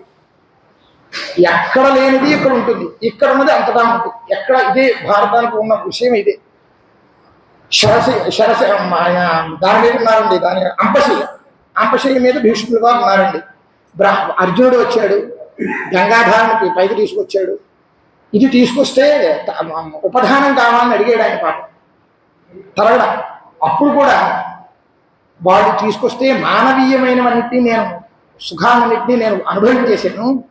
నాకు ఇలాంటి నా అంపశయ్య మీద శరగతునే ఉన్న వాళ్ళకి నాకు ఇటువంటివి చేయకూడదు నాయన అంటే అర్జునుడు వచ్చాడు, దానికి తగ్గట్టుగా ఏర్పాటు చేశాడండి, తరగడ ఏర్పాటు చేశాడు. తర్వాత ఆయన చెప్పిన మాట ఏమిటంటేనండి, పరిఖాన్యతామత్ర మమావసదనే నృపాహ ఉపాశిష్యే వివస్వంతం ఏం శరశతచిత. ఈ మాట చెప్పారండి. ఏం చెప్పారంటే ఆయన భీష్మ పితామహుడు, నాయన మమ అవసదనే, నాకు సమీపంలో పరిఖాన్యత ఒక గొయ్యి తవ్వండి నాయన, నేల గొయ్యి తవ్వండి. ఉపాసిష్యే వివస్వంతం, సూర్యుడిని నేను ఇక్కడి నుంచే ఈ రకంగానే ఉపాసన చేస్తాను. ఆ మహానుభావుడు ధర్మస్వరూపుడు. భీష్ముడు అంటే సాక్షాత్తు ధర్మస్వరూపుడు కదా, ఎవరినైనా ఎదిరించగల సమర్థుడు కదా. శరశయ్య మీద ఉన్నాడు, అంపశయ్య మీద ఉన్నాడు కదా. ఆయన ఆ బాధ ఒంటి నిండా గానాలు దిగిపోయాయి కదా, విశ్రాంతి తీసుకోవచ్చు కదండి. ఎవరినైనా వరించి ఇచ్చి సంధ్యావనం చేసుకోవచ్చు, ఏదైనా చేయొచ్చు కదా. ఆయన చెప్పిన మాట ఏమిటంటేనండి, భీష్ముడు ఆ తరగడా పెట్టి పరితాధన్యత, నాయన ఇక్కడ కలిపోయండి. శరశతచిత అంటే శతశబ్దం అక్కడ ఉన్న శరశత. ఆయన శతశబ్దం ఉన్నప్పటికీ కూడా ఎన్నో వందల బాణాలు ఆయన గుచ్చుకుపోయి ఉన్నాయి, లోపలంతా ఉన్నాయి. ఆయన ఏమన్నాడంటే, ఏదో ఇక్కడ ఏర్పాటు చేస్తే నేను సూర్యుని ఉపాసన చేసుకుంటాను, సంధ్యానం చేసుకుంటాను అని చెప్తున్నాడు. ఇది ఇక్కడ తాత్పర్యం ఏంటి అంటే, వివస్వంతం ఉపాసిష్యే, నేను సూర్యారాధన చేసుకోవాలని ఆయన. మరి దేహం ఉన్నంత వరకు అది తప్పదు కదా, కాబట్టి ఈ పని చేయండి అని చెప్పి భీష్మ పితామహుడు అనేటి వాడు, రామచంద్ర ప్రభువు, వీళ్ళందరూ కూడా పరమ పురుషుడు, సాక్షాత్తు ఆ దైవాంశ సంభూతులే ఈ రకంగా చెబుతున్నారు అంటే సంధ్యావందనం ఎంత గొప్పది అనేది మనము ఆలోచించుకోవాలి.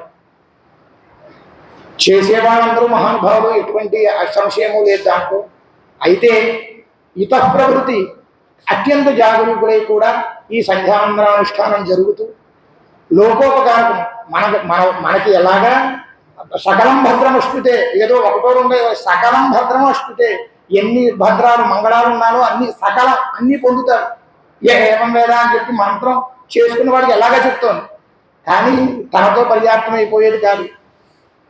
లోకోపకారకం, కర్మ బ్రహ్మోపకారకం, లోకోపకారకం అని చెప్పి వాళ్ళు ఆ సంధ్యావనాన్ని ఆ రకంగా స్తుతి చేశారు. కాబట్టి ఈ మన సనాతన ధర్మం ఇలాగే నడవాలి అంటే ధర్మమూలకమైన సంధ్యావందనం అనేది ఇతిశ్రీగా విస్తృతంగా విశేషంగా నిరంతరము అవిచ్ఛిత్తిగా జరిగితే లోకోపకారకం జరుగుతుంది, లోకోపకారకం అవుతుంది అందులో ఎటువంటి సంశయము లేదు. ఈ రూపకంగా ఈ మంచి విషయాలను మా గురువుల యొక్క బోధ ద్వారా నేను ఏదో గుర్తున్న విషయాలను చెప్పాను, తెలిసి తెలియని విషయాలను చెప్పాను అని చెప్పి భావిస్తున్నాను. ఇంకో అల్పారంభ క్షేమకర అని ఉంది, నాకు ఇంకోటి అనిపిస్తుంది, అల్పజ్ఞారంభ క్షేమకర ఏమో. నాతో ప్రారంభించారు, అల్పజ్ఞుని తీసుకొచ్చి, అందువల్ల ఈ పైన వచ్చే వాళ్ళందరూ కూడా మహామహులు, గొప్ప గొప్ప వాళ్ళందరూ వస్తున్నారు. దువ్వూరు భణయజ్ఞేశ్వరి యాదవ్ గారు, ఉపాధ్యాయుల కాశీపతి స్వామి యాదవ్ గారు, వారు మాకు విద్యావంశంలో నా అన్నలు అందరూ, వాళ్ళందరూ నాకు అన్నగారులు అందరూ వాళ్ళందరూ, నేను మా గురువుగారి విద్యావంశంలో ఆఖరి వాడిని. అందువల్ల దీంట్లో నేను చెప్పిన వాటిలో గుణములు ఏవైతే ఉన్నాయో అవన్నీ కూడా మా గురువులు అండి, దోషములన్నీ నావండి. అందువల్ల పెద్దలందరూ కూడా ఈ మహానుభావులు ఈ రూపేణ నాకు చెప్పడం ఇది కేవలము ఇవాటితో పర్యాప్తం అవదండి. ఎందుకంటే వేదపారాయణ జరిగడము ఆ ఫలము ఎలాగా లోకం ఉపకారమే, దాంట్లో ఎటువంటి సంశయం లేదు. కానీ ఇటువంటి ధర్మ ప్రసంగాలను ఈ కర్మానుష్ఠాన విషయాల్ని ప్రస్తుత కాలమానానికి ఒక ప్లాట్ఫామ్ ఏర్పాటు చేసి ఎవరికి వేదాంతం 15 మంది ఉంటారేమోనండి మొత్తం మీద, ఎవరు చదువుకుంటే అది అవకాశం వచ్చినప్పుడే కదా దానికి వినియోగం చేసుకోవడం. ఈ రూపేణ వదానులు పెద్దవారు వారు పెద్దల్ని పేరుతో వారి పేరు ఉదహరించకూడదు. అందువల్ల గొప్పదైన అవకాశాన్ని నాకు అందించాలని నేను భావిస్తున్నాను. అందువల్ల వదానులందరికీ శ్రోతలందరికీ కూడా శిరస్సు నుంచి నమస్కారం చేస్తూ, ఏదైనా పొరపాట్లు చేసుంటే మన్నించాలని ప్రార్థిస్తూ స్వస్తి.